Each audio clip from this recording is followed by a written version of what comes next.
간밤 뉴욕 증시 3대 지수는 일제히 하락했습니다. 미 연준이 양적 긴축을 종료하고 유동성에 힘입은 산타 랠리를 기대하던 시장을 뒤흔든 건 일본 은행의 금리 인상 가능성에 따른 엔케리 트레이드 청산 우려였던 것 같습니다. 네, 그렇습니다. 일본은행은 이달 18일, 19일 금융정책 결정 회의를 갖는데요. 어제 우에다 가서 일본은행 총재가 한 강연을 통해 기준금리 인상을 강력하게 시사하는 발언을 내놓았습니다. 그러면서 시장은 다시 또 엔케리 청산이라는 또 단어를 떠올리게 되네요. 네, 우에다 총재는 강연에서 경제, 물가, 시장 상황을 검토해서 기준금리 인상의 장단점을 검토할 것이라고 밝혔는데요. 이를 두고 주요 외신은 이달 회의에서 금리 인상에 나설 것이라는 힌트를 준 것이라고 해석했습니다. 네, 다카이치 사나이 일본 총리가 경기 부양을 위해 대규모 추경 편성을 단행한 이후 엔저 약세가 더욱 심해지고 국채 발행량 증가로 국가 부채에 대한 우려도 커졌습니다. 최근 머니쇼를 통해 일본 국채 수익률 흐름도 여러 번 짚었는데요. 엔케리 청산 공포를 키우는 요소가 계속 등장하는 상황입니다. 네, 지난 여름 글로벌 금융시장은 대규모 엔케리 트레이드 청산 우려에 따른 검은 월요일을 겪은 바가 있습니다. 과연 올해는 또 지난해와 같을지 이번에는 충격이 덜할 수 있을지 추이 조금 지켜보셔야 될 것 같습니다. 지금 보시고 계신 머니쇼는 SBS BJ과 유튜브에서 실시간 시청이 가능하고요. 국내 주식 정보 받아보실 분들은 카카오톡 채널 머니랩 추가하시기 바랍니다. 또 모든 투자 판단의 책임은 투자자분들께 있다는 점 알려드립니다. 그럼 글로벌 증시 상황부터 정리해 볼까요? 최주연 아나운서 소식 전해주시죠. 또다시 엔케리 트레이드 청산 공포가 떠올랐습니다. 미국은 금리 인하 사이클이 이어지고 있는 가운데 어제 일본은행이 금리 인상의 시그널을 내비치면서 이 같은 우려가 시장에 엄습했습니다. 또 간밤 비트코인은 8만 5천 달러대로 급락하면서 시장의 위험자산 회피 심리가 커지자 5거래일 연속으로 오르던 시장에 브레이크가 걸렸습니다. 마감 상황 보면 다우 지수가 0.9% 내렸고요. S&P 500 지수와 나스닥 지수도 각각 0.53%, 0.38% 하락했습니다. 빅테크 기업들은 등락이 혼재됐습니다. 엔비디아는 1% 넘게 강세 보였는데요. 엔비디아가 반도체 설계 기업인 시놉시스에 20억 달러를 투자하겠다는 소식이 나오면서 앞으로 차세대 지능형 제품 개발이 가속화될 것이라는 기대감이 주가를 밀어 올렸습니다. 또 오늘 소매업체들의 분위기는 괜찮았는데요. 전문가들은 경제적인 불확실성에도 불구하고 사이버 먼데이인 오늘 소비자들의 지출이 최고치를 기록할 것이라고 전망하면서 아마존 주가는 0.28% 올랐고요. 또 월마트도 상승세를 이어가면서 사상 최고치를 기록했습니다. 시총 6위부터는 모두 하락세로 마감했는데요. 브로드컴은 엔비디아 지위가 단기간 안에 흔들릴 수 없다는 관측 속에 오픈AI 진영의 기업들이 대체로 오르면서 주가가 4% 넘게 빠졌습니다. 또 일라릴리도 1% 넘게 하락세 이어갔는데요. 자사 플랫폼에서 젯바운드의 가격 인하가 시작됐다는 소식에도 차익 실현 매물이 계속 나오고 있는 것으로 풀이됩니다. 간밤 시장이 하락한 데는 우에다 가지고 일본은행 총재의 발언이 한몫했죠. 그는 어제 금리 인상의 장단점을 검토한 뒤에 적절한 결정을 내리겠다면서 정책 전환 가능성을 시사했습니다. 그동안 시장은 낮은 금리의 엔화를 차입해서 고수익 자산에 투자하는 엔케리 트레이드에 나섰는데 일본은행이 금리 인상에 나서면 이를 청산하는 세력이 나올 수밖에 없다는 지적이 확산됐습니다. 실제로 이번 발언이 나온 이후 시장은 민감하게 반응했는데요. 10년물 국채금리는 1.85%까지 오르면서 2008년 6월 이래 최고치를 기록했고요. 엔화도 달러 대비해서 0.5% 올랐습니다. 이런 가운데 이제 9만 달러에서 제대로 안착하나 싶었던 비트코인은 다시 8만 달러대로 추락했습니다. 이번 하락에는 여러 가지 이유들이 있는데요. 엔케리 트레이드 청산 우려도 커진 데다가 비트코인 큰손 세력들이 한 달 사이에 비트코인을 대거 팔아치우면서 레버리지 포지션이 강제 청산되자 하락폭이 거세졌고요. 또 간밤 유명 디파이 플랫폼인 연파이낸스에서 해킹 사태가 발생한 것도 대규모 매도를 촉발했습니다. 이에 따라 코인베이스에서 현재 비트코인은 8만 6천 달러대까지 떨어졌고요. 업비트에서 원화로는 1억 2,900만 원대에서 움직이고 있습니다. 간밤 지표들이 부진하게 나온 것도 투자 심리에 영향을 끼쳤습니다. ISM에 따르면 이번 11월 제조업 PMI 지수는 48.2를 기록하면서 9개월째 위축 국면을 이어갔고요. 시장 예상치보다도 낮게 나왔습니다. 하위 지수를 보면 신규 주문과 또 고용, 공급업체 배송 지수가 모두 위축 국면에 머물면서 제조업 PMI가 약하게 나온 것으로 집계됐는데요. 특히 가격 지수가 오른 것이 걱정되는 부분입니다. 이번 가격 지수는 58.5로 상승하면서 14개월 연속 상승세를 이어가는데 관세로 인해서 수입 비용이 늘어난 것이 가격을 끌어올렸습니다. 한편 S&P 글로벌에서도 제조업 PMI 수치가 나왔는데 이 수치는 52.2로 시장 예상치를 소폭 웃돌게 나왔습니다. 다만 조사기관은 헤드라인 지표만 보면 괜찮지만 세부 내용을 들여다보면 신규 주문이 급격하게 둔화하는 등 미국 제조업의 건전성이 우려스럽다고 전했습니다. 물론 12월 첫 거래일에 여러 악재들이 겹치면서 시장은 오늘 아쉽게도 하락세로 마감했지만 산타랠리에 대한 기대감 여전히 유효하긴 합니다. 네이션와이드 마켓은 견조한 소비자 지출과 또 연말 포지셔닝으로 인해서 이달 후반에 산타랠리가 일어날 가능성이 높다고 말했고요. 또 UBS 글로벌 웨스 매니지먼트는 기업들의 견고한 이익 성장 전망이 주식시장의 단기 상승세를 뒷받침한다고 전했습니다. 계절적으로 봤을 때도 상승 가능성은 여전히 큰데요. 비스포크 인베스트먼트에 따르면 1928년 이후 S&P 500이 올해처럼 10% 이상 상승했던 해에는 12월에도 평균 2% 이상의 수익률을 기록하는 것으로 집계가 됐습니다. 국채금리는 장단기물 상관없이 오늘 모두 큰 폭으로 뛰었습니다. 어제 일본은행이 금리 인상 가능성을 내비치면서 일본 국채금리가 17년 만에 최고치까지 오르고 이로 인해서 엔캐리 트레이드가 일부 청산될 수 있다는 인식이 확산하면서 국채금리가 크게 상방 압력을 받았습니다. 결국 10년물 금리가 0.07%포인트, 2년물 금리가 0.04%포인트 상승했습니다. 국제유가는 오펙 플러스가 내년 1분기에 추가 증산을 중단하기로 합의하면서 상승했습니다. WTI와 브렌트유는 모두 1% 넘게 올랐고요. 금은 오늘 엔화 강세로 인해서 달러가 약세를 보이자 상승세를 이어갔습니다. 금산물은 0.42% 오르면서 6주 만에 최고치를 기록했고 은 가격도 오늘 사상 최고치를 기록했습니다. 지금까지 굿모닝 마켓이었습니다.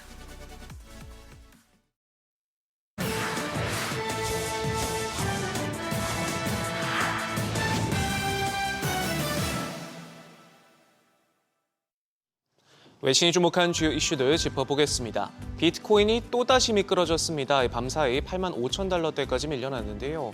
지난달 사상 최고치를 찍고 한 달 넘게 약세 흐름이 이어지고 있습니다. 그간 돈줄 역할을 톡톡히 해오던 현물 ETF에서 자금이 줄줄이 새나가고 있는데 힘을 실어줬던 기관들이 흥미를 잃고 털어내기 시작하면서 최근 한 달간 35억 달러 넘게 빠져나갔습니다.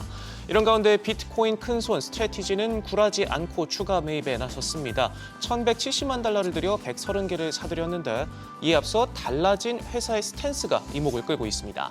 마이클 셀러 회장은 자신의 소셜미디어 계정에 그린닷을 추가하기 시작하면 어떨까라는 글을 남겼는데 통상 매수 시점과 규모를 주황색 점을 통해 나타낸다는 점에서 시장은 이를 매도 신호로 해석하고 있고요. 스트래티지 CEO 퐁리도 구체적인 시나리오를 제시하며 이 특정한 상황에서 비트코인을 매도할 수도 있다고 언급해 눈길을 끌고 있습니다. 미국 정부가 겹겹이 쌓아올린 대중반도체 통제망에 거대한 구멍이 뚫렸습니다. 중국의 인기 소셜미디어 샤오홍슈가 미국 스타트업을 바지 사장으로 내세우고 제재 사각지대인 일본 도쿄를 데이터 기지로 활용하는 수법으로 엔비디아의 최첨단 AI 칩 확보를 시도하고 나섰는데요. 이 과정에서 월가의 터줏대감 JP모건이 자금 조달에 관여한 정황까지 포착되면서 미국의 제재가 실리를 쫓는 월가, 중국 빅테크의 교묘한 협업 앞에 무력화되고 있다는 지적이 나옵니다. 이와 관련해 대리인 역할을 한 페이블루.AI는 사실과 다르다 부인했지만 구체적인 반박을 내놓지 못했고요.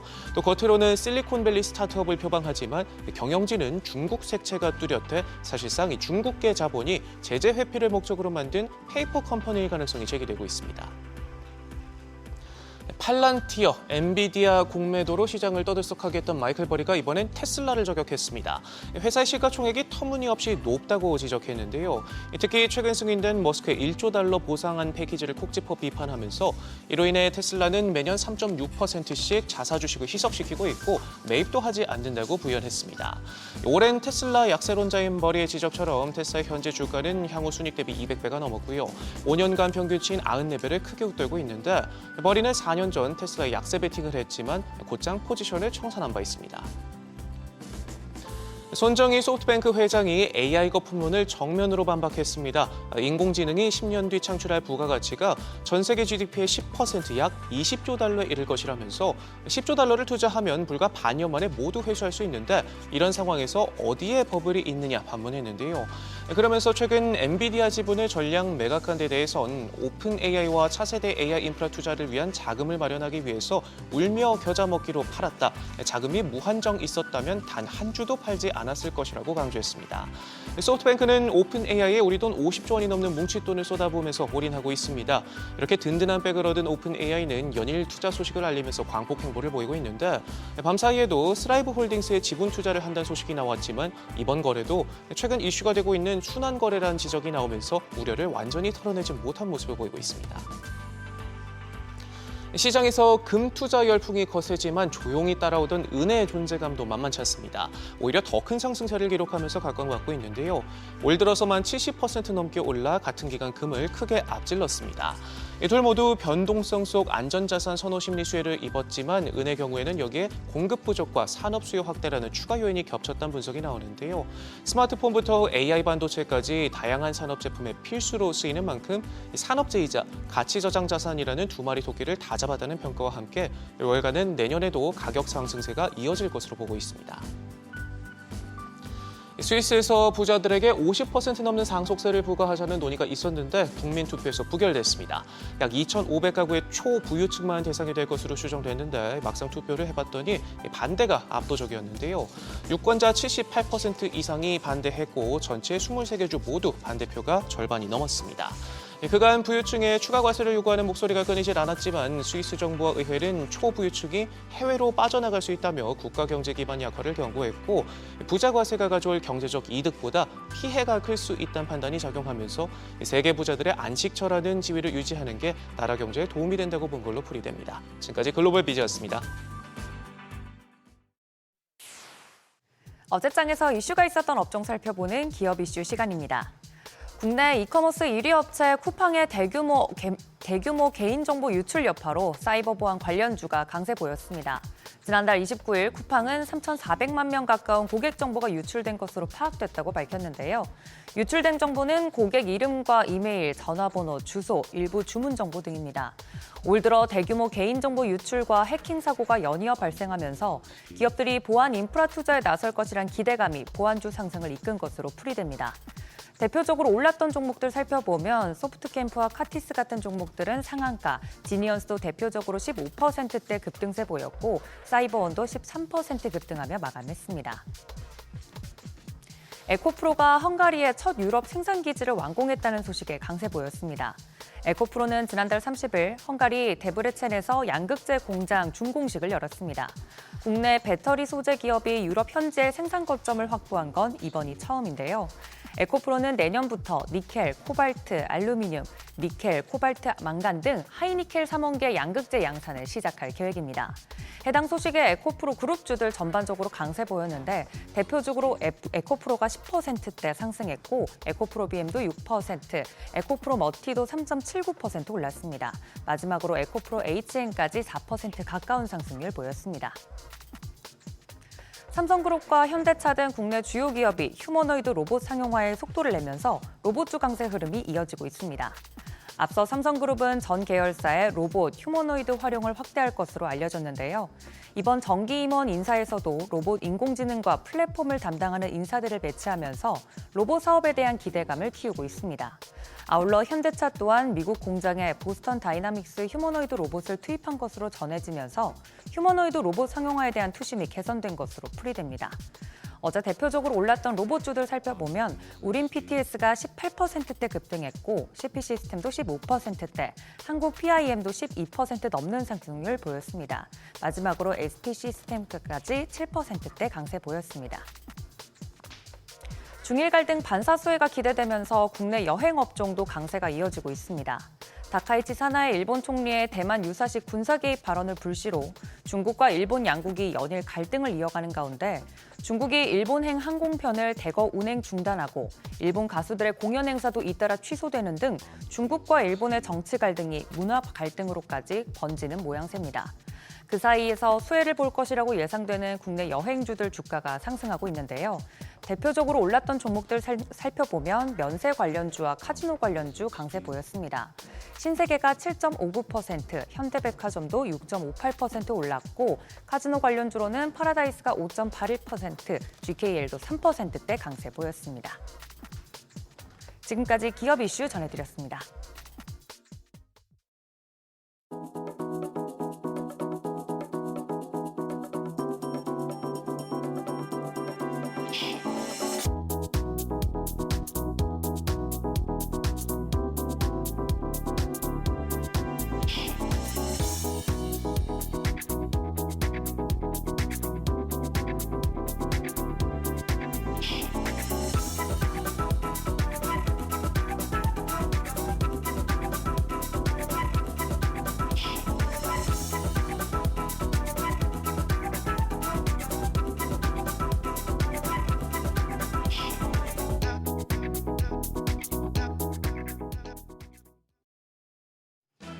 어제도 국내 증시 양대 지수 흐름은 엇갈렸습니다. 올해 코스피 대비 상대적으로 소외됐던 코스닥이 시장 활성화 정책에 대한 기대감이 커진 이후 연일 상승하고 있습니다. 옛말에 형보다 나은 아우는 없다고 하던데 코스피 대비 코스닥 강세가 갭매우기 정도일지 아니면 정말 더 큰 아우가 되기 위한 시작일지 흐름 좀 더 살펴보셔야겠는데요. 어제장 복귀하면서 오늘장 투자 포인트 체크하시죠. 어제 코스닥은 0.2% 약세로 마감했고 코스닥만 1% 넘는 강세로 922선에서 장을 마쳤습니다. 양 지수 모두 상승 출발했지만 오후 들어 비트코인 가격이 급락하고 일본 금리 인상 가능성이 커지면서 시장에 부담을 줬습니다. 정책 효과를 받는 코스닥만 상승세 이어갔습니다. 그래도 유가증권 시장에서 외국인 자금이 하루 만에 다시 들어온 점은 긍정적이었습니다. 외국인 코스피에서 2,155억 원 순매수했습니다. SK하이닉스를 강하게 사들인 것으로 집계됐고요. 개인도 530억 원 매수 우위 기록했습니다. 다만 기관 2,300억 원 넘는 팔자세 나타냈습니다. 코스피에서 자금을 빼낸 기관, 코스닥 시장에선 순매수하면서 지수의 상승을 주도했습니다. 3,700억 원에 가까운 사자 포지션 취했고요. 반면 외국인이 1,800억 원 가까운 매도 우위였고 개인 역시 1,700억 원 가까이 팔아냈습니다. 코스피 시총 상위단 1위에서 5위까지 모두 강했습니다. 반도체 수출 호재 속에 반도체 투톱이 강세였고 삼성 바이오로직스 2.6% 반등에 성공했습니다. 반면 현대차와 HD현대중공업 등이 3% 내외로 하락했습니다. 코스닥 시총 상위단에선 에코프로 형제 강세가 눈에 띕니다. 에코프로가 국내 2차 전지 소재 업체 가운데 최초로 유럽의 생산 거점을 확보했다는 소식에 에코프로 10% 급등했고요. 에코프로 BM도 6% 뛰었습니다. 반면 펩트로는 7% 가까이 내렸는데요. 세계보건기구가 비만 치료제로 위고비와 마운자로 등 GLP-1의 사용 지침을 제시하고 장기 치료의 일부로 조건부 권장을 했다는 소식이 보도됐습니다. 그래서 비만 치료제 관련주들 오늘 주목받을 수 있으니 확인해 주시죠. 환율은 약보합이었습니다. 정기장 마감 시간 70전 내린 1,469원 90전에 거래를 마쳤습니다. 장중에 국민연금 외환 수합 연장 논의 소식이 전해졌지만 고공행진 중인 환율을 그렇게 크게 내리진 못했습니다. 이후 야간 거래에서는 환율 낙폭을 조금 더 키웠습니다. 모건 스탠리에서 원화는 최악의 시점이 지났다는 기대감이 제기된 영향이었습니다. 다만 NDF에서 달러원 1개월물은 오늘 새벽 6시 기준 1,470원으로 반등했는데요. 오늘 외환시장 1,370원대 내외에서 출발할 것으로 예상됩니다. 이거래일 연속 코스피보다 코스닥이 강한 장이 이어지고 있습니다. 코스피 12월 연말 산타랠리를 만들어낼 수 있을까? 증권가 전망은 엇갈립니다. 유한타증권과 KB증권, NH투자증권 등은 코스피 12월 반등의 무게를 실었습니다. 대부분 환율 하락으로 외국인의 매수세가 유입되면서 지수가 오를 것으로 내다봤는데요. 유한타증권은 반도체와 조선, 기계, 방산, 관광 쪽을 주목했고 KB증권은 지수와 증권사, 그리고 NH투자증권은 저평가 업종, 중소형주를 추천했습니다. 반면 신한투자증권은 올해 산타랠리가 펼쳐질 가능성이 낮다고 봤습니다. 코스피 PER이 오히려 낮아지는 추세라 4분기 실적이 견고한지 확인한 뒤에 내년 1월 반등을 기다려야 한다고 분석했습니다. 그러면서 배당주와 저변동성, 로우볼 종목들로 포트폴리오를 보호해야 한다고 밝혔습니다. 한편 하나증권은 코스피보다 코스닥 시장에 주목했습니다. 연말 연초 코스닥 강세장이 펼쳐질 것이라고 전망했는데요. 과거 문재인 정부 때도 코스닥 활성화 방안을 예고한 이후에 코스닥 지수가 쭉 뛴 적이 있는데 코스피 대비 코스닥 상대 강도가 뚜렷했던 시기를 복귀해보면 제약 바이오와 조선, 화장품, 상사, 기계 섹터가 강세를 나타낼 가능성이 높다고 봤습니다. 그리고 지금은 구글 효과로 AI 밸류체인인 삼성전자와 SK하이닉스도 견조한 상승세를 보일 수 있다며 온기가 코스피까지 퍼지며 양대 지수가 동반 강세를 보일 수 있다고 전했습니다. 과연 12월 지수가 어떤 흐름을 나타낼지 증권가 전망과 추천 업종들 한 번씩 체크해 두시죠. 오늘 일정입니다. 제약바이오 투자 대전이 열리고요. 중국 상하이에서 조선 전시가 개최되니 참고하시기 바랍니다. 어제 시간의 거래에서는 또 로봇주가 상승했습니다. 삼성과 LG, 현대차 등 국내 대기업은 물론 글로벌 기업들까지 휴머노이드 로봇 경쟁이 이뤄지고 있고요. 이런 가운데 아모레퍼시픽이 화장품 공장에 휴머노이드 로봇을 투입하는 소식이 전해지며 투심을 자극했는데요. 오늘 정규장에서도 로봇주 상승세를 보여줄지 주목됩니다. 그럼 프리마켓 통해서 개장 분위기 가늠해 보겠습니다. 간밤 뉴욕 증시 3대 지수 일제히 하락했습니다. 엔캐리 공포에 또 비트코인이 급락한 영향을 받았는데요. 일단 국내 증시 코스피 시총 5위권까지는 프리마켓에서 일제히 상승합니다. 삼성전자가 0.4% 오름세로 10만 1,200원, SK하이닉스가 0.9% 강세, 거래가 54만 3천 원입니다. LG에너지솔루션 강보합 정도로 41만 3,500원, 삼성바이오로직스가 0.2% 오름세 기록하고 있고요. 현대차도 0.6% 반등합니다. 프리마켓에서는 25만 6천 원에 거래되고 있습니다. 코스닥 시장 시총 1위부터 6위권까지도 확인하시죠. 알테오제는 하락합니다. 0.7% 내림세로 53만 8천 원, 에코프로비엠은 0.5% 강세, 거래가 15만 9,700원이고요. 레인보 로보틱스 어제 하락했었는데 지금 프리마켓에서는 반등합니다. 2.8% 강세, 거래가 43만 7,500원입니다. 펩트로는 지금 오히려 급락하는 모습이네요. 프리마켓에서 10% 넘게 빠집니다. 거래가 28만 4,500원이고요. 리가캠바이오도 1.4% 내림세 19만 3,100원으로 거래가 집계되고 있습니다. 국내 증시가 엔캐리 우려와 비트코인 급락을 이겨내고 오늘 상승할 수 있을지 환율과 외국인 수급 상황 체크하시면서 대응하셔야겠습니다. 지금까지 어제장 오늘장이었습니다.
현재 시각 8시 23분 지나갑니다. 지금 보시고 계신 머니쇼는 SBS 비잭과 유튜브에서 실시간 시청이 가능합니다. 또 다양한 주식 정보 원하시는 분들은 카카오톡 채널에서 머니를 검색하셔서 친구 추가하시면 됩니다. 비트코인이 많이 떨어졌습니다. 국내 증시 사실 어제장에도 보니까 좀 상승 탄력이 둔화되는 모습이었고 네. 간밤 뉴욕 증시도 많이 떨어졌습니다. 그래도 지금 낙폭을 좀 줄이긴 줄였죠. 네, 스트래티지 그린단 얘기 나오고 BOJ 금리 인상할 거다라는 얘기까지 나오고 여러모로 네. 좀 위험 자산에는 안 좋은 뉴스들이 좀 많은 것 같습니다. 특히 일본 같은 경우에 국채 수익률 네. 단기 다 그리고 올랐죠. 10년, 30년 할까지 예. 장기 이르기까지 굉장히 장시간에 걸쳐서 꾸준히 지금 올라왔는데 거기에 대해서 우리 또 언급 안 할 때는 서로 언급 안 하잖아요. 맞아요. 누가 먼저 얘기해야 같이 와글와글 하는데 이제 어제부로 이제 1%가 넘어서면서 네, 그게 거의 2008년 이후 처음이다 할 정도니까 이제 갑자기 또 이제 BOJ를 쳐다보면 또 엔캐리 청산 이런 얘기를 또 하게 됩니다. 오죽하면 또 저희가 오프닝에서 그걸 언급했는데 우리 또 최주현 아나운서가 굿모닝 마켓에 첫 그것도 그냥 엔캐리 청산 그걸로 잡을 정도로 네, 갑자기 또 이제 어제부터 시작해서 또 이제 엔캐리 청산 얘기를 하게 되네요. 거기다가 또 그 부자 아빠 가난한 아빠 그 이름이 뭐죠? 로버트 그 시기. 예, 거기 기어설기. 네.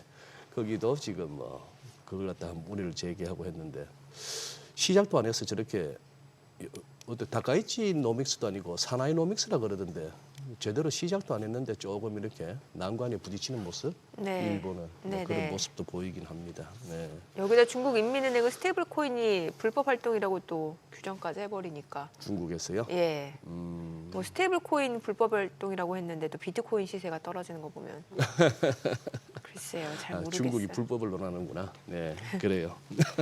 참, 세상.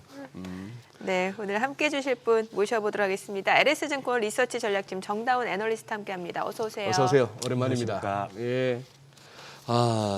그래요. 지금 저기 12월 첫 거래일이라서 뭐 다들 산타 운운하면서 또 금년에 나쁘지 않았기 때문에 기대가 있었는데 생각보다는 좀 약했네요. 미국도 그렇고 유럽도 그렇고 우리 아시아도 그랬습니다만. 네, 그렇죠. 어제 12월 첫 거래에서 어떻게 무슨 특징이 잡히던가요? 뭐 사실 하락 요인이라고 하면은 앞에서도 말씀을 해주셨다시피 이제 뭐 엔캐리 트레이드 청산에 대한 우려들 아니면은 뭐 이제 암호화폐가 미리 좀 급락을 하는 모습들 네. 더불어서 이제 ISM 제조업 지수를 살펴봤을 때 약간의 약한 경기가 확인되는 모습들 이런 것들이 좀 하락 요인으로 작용했다라는 게 이제 시황으로 많이 다뤄지고 있는 내용인데 네. 근본적으로 바라봤을 때는 시장 전반적으로 봤을 때 아직은 센티멘트가 좀 약한 것 같다라는 부분이 저는 좀 눈에 띄는 부분이라고 생각을 합니다. 암호화폐 같은 경우는 이제 일단 하락 요인을 생각을 해봤을 때 네. 사실 주식시장과 그렇게 연관성이 큰 부분은 아니었어요. 뭐 여러 가지 암호화폐 거래소에 대한 문제들이 있기는 했습니다만 그런 부분들 말고도 이제 앞으로 이 코인 트레저리 업체들이 1월 15일 정도를 기점으로 해서 MSCI 지수에서 편출이 될 수 있다라는 우려가 반영된 거 그리고 이제 마이크로 스트래티지에서 M&AV가 1 이하로 내려가면은 좀 이 코인을 청산할 수 있다, 팔 수 있다라는 우려들 이런 것들이 작용한 거라서 사실 주식시장이랑 그렇게 연관이 있다라고 좀 보여지지 않고 더불어서 이제 BOJ 관련해서는 금리 인상 사이클이라는 부분이 사실 일본은 인상 사이클이라고 모두 다 인지를 하고 있었고 네. 반대로 또 미국 같은 경우는 인하 사이클이라고 인지를 하던 상황입니다. 작년 8월과 같이 이게 뭐 새로운 뉴스로 작용을 한 거냐라고 하면 사실 그렇지는 않다라고 좀 생각이 들고 그렇게 바라봤을 때는 이렇게 좀 주가가 흔들린 이유를 바라보면은 무엇보다도 좀 센티멘트가 약했다라고 좀 생각이 들고 조금 더 확장시켜서 생각을 해보면은 저는 이제 리사쿠 기사가 몇 주 전에 얘기를 했었죠. 상당한 폭의 자산 가격 조정이 있을 수 있다라고 경고를 했는데 거기서 사실 핵심이 되는 부분은 그럼에도 불구하고 시스템 리스크로 번질 가능성은 제한적이다라는 얘기를 했었어요. 그런 부분을 생각을 했을 때 주식시장으로 좀 비춰본다라고 한다면은 높아진 밸류에이션 그리고 금융시장에 끼어 있는 레버리지들 이런 것들이 약간의 과열 냉각 기간이 필요할 뿐이지 추세가 달라지는 그림은 아니지 않겠느냐라는 관점에서 좀 바라보고 있어서 저는 조금은 더 시간이 필요하다 정도로 생각을 하고 있습니다. 그래요. 그러니까 뭔가 심리 자체가 아직은 많이 좋아진 상황은 아니다. 그럼 지금 시장에서 다시 지금 회자되고 있는 엔캐리 트레이드 청산 우려, 이 가능성은 어떻게 보세요? 청산 가능성이야 당연히 조달 비용이 높아지는 거잖아요. 네. 그러니까 일본의 금리가 높아진다라는 것은 그러다 보니까 기존에 이제 포지션을 구축해놨던 것에서 비용 압박이라든지 이런 부분들이 당연히 발생을 할 겁니다. 그러면 당연히 청산이 될 거고요. 다만 그럼에도 불구하고 제가 좀 말씀을 드리고 싶은 거는 작년 8월과 같이 이게 급작스러운 일이었냐라는 거죠. 네. 이미 이 엔캐리 트레이드 포지션을 구축을 해놓은 투자자 입장에서는 이 부분에 대해서 앞으로의 기조가 일본은 금리를 인상을 할 것이고 미국은 인하를 할 것이기 때문에 이 청산에 대한 부분들을 꾸준히 대응을 해왔겠지 않겠느냐라고 저희는 생각을 하는 거고 그렇게 바라본다라고 한다면은 지금 이렇게 먼저 화두가 되는 부분들이 실질적으로는 좀 우려가 좀 더 강하게 작용을 한 부분이지 실질적인 청산으로 이어지는 부분이 나타났겠냐라고 하면은 그렇진 않았을 가능성이 높다라고 저희는 좀 생각을 합니다. 그리고 지난주 금요일부터 그리고 이제 어제 월요일 한 이틀 지금 나타나는 현상이 코스피 부진, 코스닥 네. 뭐 상대적인 뭐 그겁니다. 이게 소위 말하는 그 코스닥 활성화 대책 거기에 대한 기대감 뭐 이렇게 봐도 되는 걸까요? 일단 배경을 먼저 말씀을 드려보면은 네. 올해 내내 시장이 강세를 보이는데 그 무게추는 누가 뭐래도 대형주 중심으로 쏠려 있었습니다. 그 예. 상황에서 사실은 뭐 몇 달 전부터 이미 코스닥 중소형주들이 이제는 좀 키 맞추기 할 때가 아니냐라는 의견들이 많이 높아지던 상황이거든요. 그러니까 관심이 높아졌다라는 얘기죠.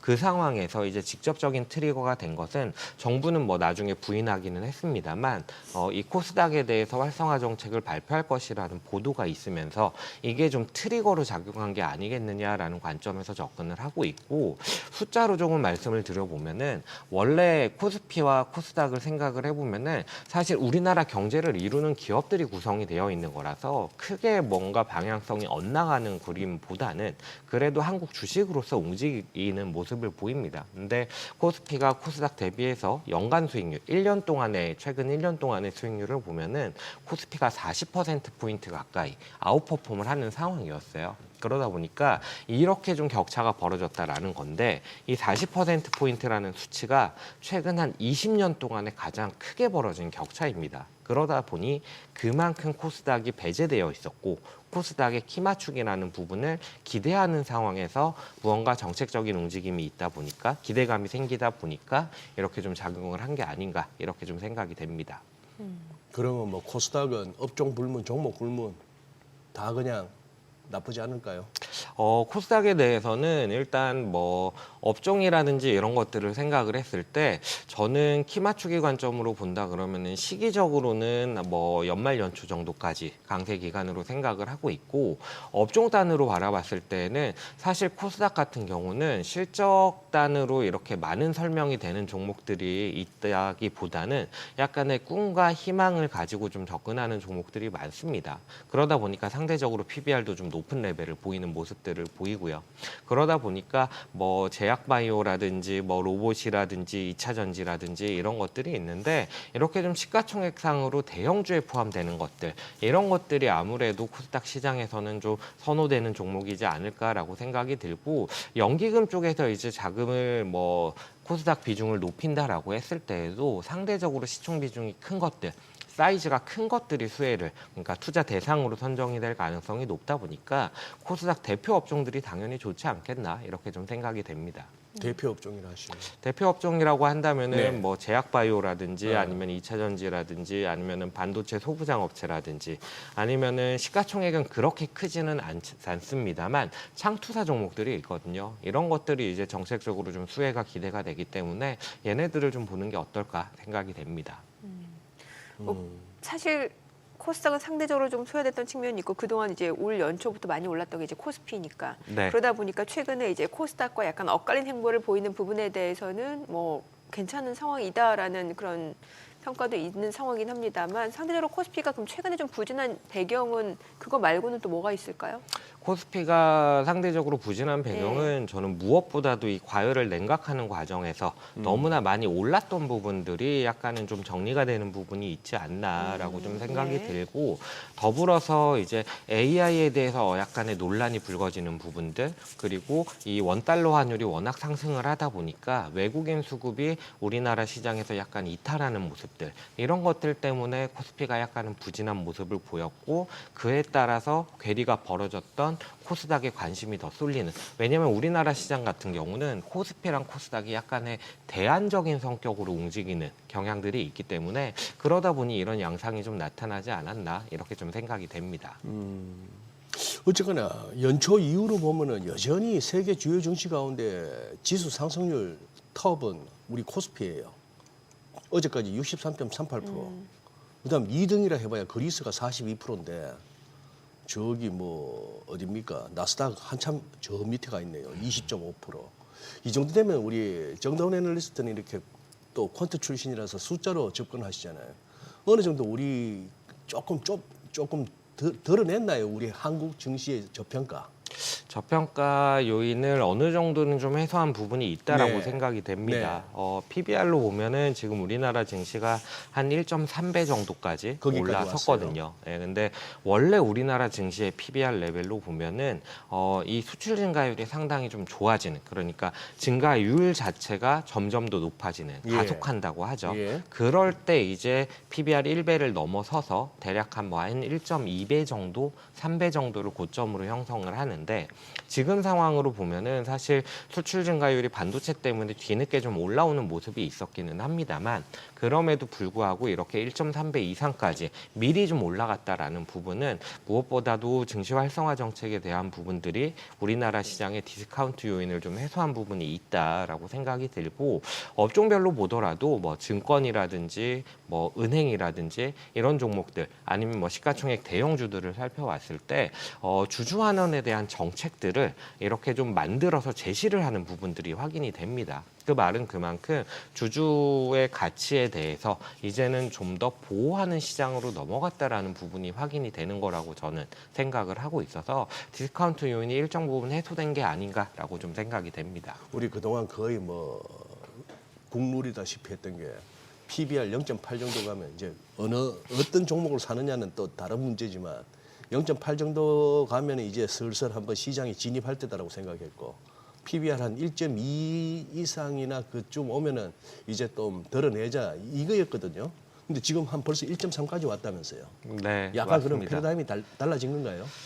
패러다임이 달라졌죠. 그러니까 지금 뭐 저희도 그렇지만 증권사들이 지수 전망을 하는 부분들을 죄송합니다. 네, 증권사들이 지수 전망을 하는 부분들을 보면은 상당히 이게 좀 변동폭이 큽니다. 레인지도 크고 앞으로의 지수 레벨을 어디까지 잡을 것이냐 이런 고민들이 상당히 좀 많은데 그 부분 죄송합니다. 거의 뭐 환율 뭐 1,000원에서 2,000원 사이 뭐 이런 전망은 비슷하던데 지수 보면은. 네, 그렇게 좀 할 수밖에 없는 이유가 과거에 이제 시장이 움직이던 패턴에서 너무나 좀 달라져 버렸습니다. 그러니까 예. 그러다 보니까 저희도 이제 시장에 대해서 얘기를 드릴 때 시장의 고점을 찾아가는 그러니까 재평가 레벨이 어느 정도인지를 찾아가는 과정이라고 저희는 좀 생각을 하는 거고 그럼에도 불구하고 전반적으로 저희도 마찬가지로 26년 증시에 대해서 긍정적으로 얘기를 드리는 이유는 이렇게 25년도에 시장 상승을 이끌었던 동인이 여전히 좀 유효하기 때문에 상단을 찾아가는 과정을 생각을 했을 때 아직까지도 룸이 남아있다라고 생각을 하는 거죠. 특히나 최근에 좀 재미있는 부분이 뭐냐면은 원래 우리나라 증시를 ROE와 PBR 관점으로 본다라고 했을 때 ROE 대비해서 적정한 PBR 레벨이 글로벌 증시가 다 있을 겁니다. 다 있을 텐데 그걸 이제 점으로 찍어서 선을 그어보면은 회기선을 그어보면 그걸 이제 적정한 PBR 레벨이라고 생각을 했을 때 네. 원래는 우리나라의 ROE 대비해서 PBR 레벨이라는 게 점점 더 이 회기선상으로 위로 움직이는 모습을 보여왔어요. 근데 최근에 나타난 모습은 뭐냐면은 ROE 컨센서스 그러니까 이익 기대값이 워낙 더 많이 올라오다 보니까 이 회기선상에서 우리나라 증시가 여기서 이렇게 이 정도로 올라왔다라고 치면은 이게 다시 이렇게 좀 내려오는 모습을 보입니다. 그러니까 이 회기선상의 거리라는 부분, 그러니까 할인율이라는 부분이 아직 적정한 ROE 대비 예상하고 있는 ROE 대비해서 적정한 PBR 레벨로 생각을 해본다라고 한다면은 오히려 괴리율이 더 벌어지는 모습을 보입니다. 그러다 보니까 아직도 증권사들이라든지 뭐 전반적인 전망치들이 우리나라 증시에 대해서 낙관적으로 얘기할 수밖에 없는 상황이거든요. 이 ROE가 꺾일 거냐라고 생각했을 때 사실 그래 보이지도 않기 때문에 여전히 좀 낙관적인 뷰로 말씀을 많이 드리고 있습니다. 최근에 이제 우리 달러 환율에 대해서 조금 얘기들이 많이 나오고 있는 상황이고 지금 아무래도 뭐 국민연금도 그렇고 좀 선제적으로 대응했다라는 평가가 나오고 있는데 환율에 대해서는 어떤 뷰를 갖고 계세요? 이게 시장에 미치는 영향은 어떻게 보시나요?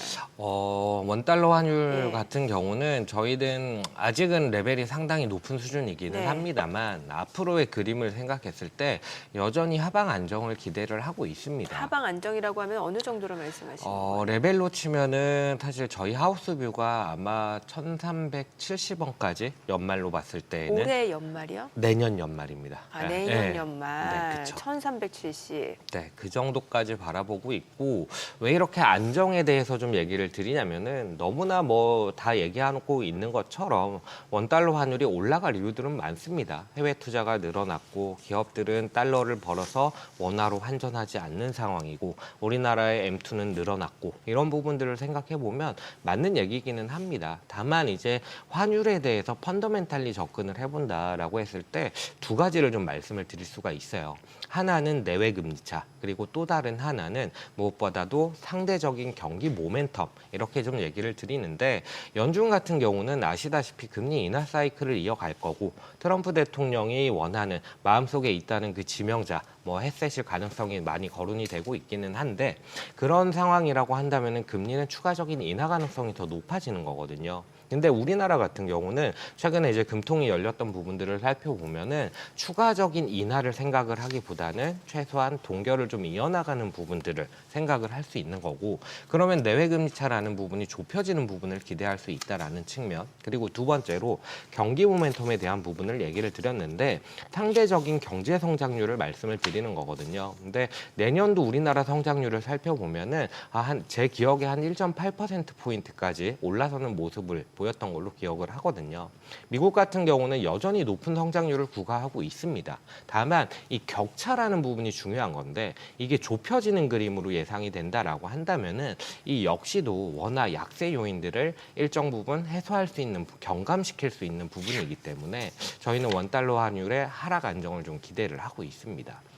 하락. 그리고 위쪽으로는 어느 레벨이 열리면 좀 더 긴장해야 될까요? 1,480원을 좀 중요하게 생각을 하고 있습니다. 예. 정부라든지 아니면은 뭐 이전에 좀 그런 얘기들이 나왔죠. 국민연금에서 그 해지 전략에 대한 부분들의 기준선이 1,480원이다. 이런 얘기가 있었기 때문에 이 부분을 뚫고 올라가는지 여부가 상당히 좀 중요하게 작용을 할 것 같고 그렇게 말아봤을 때는 지금과 같이 1,480원 목전에 두고 더 올라가지 못하는 상황에서 약간은 안정되는 그림을 보인다라고 한다면은 그 다음 스텝은 무엇보다도 좀 하락 안정으로 가는 그림이지 않겠나 이렇게 좀 생각이 됩니다.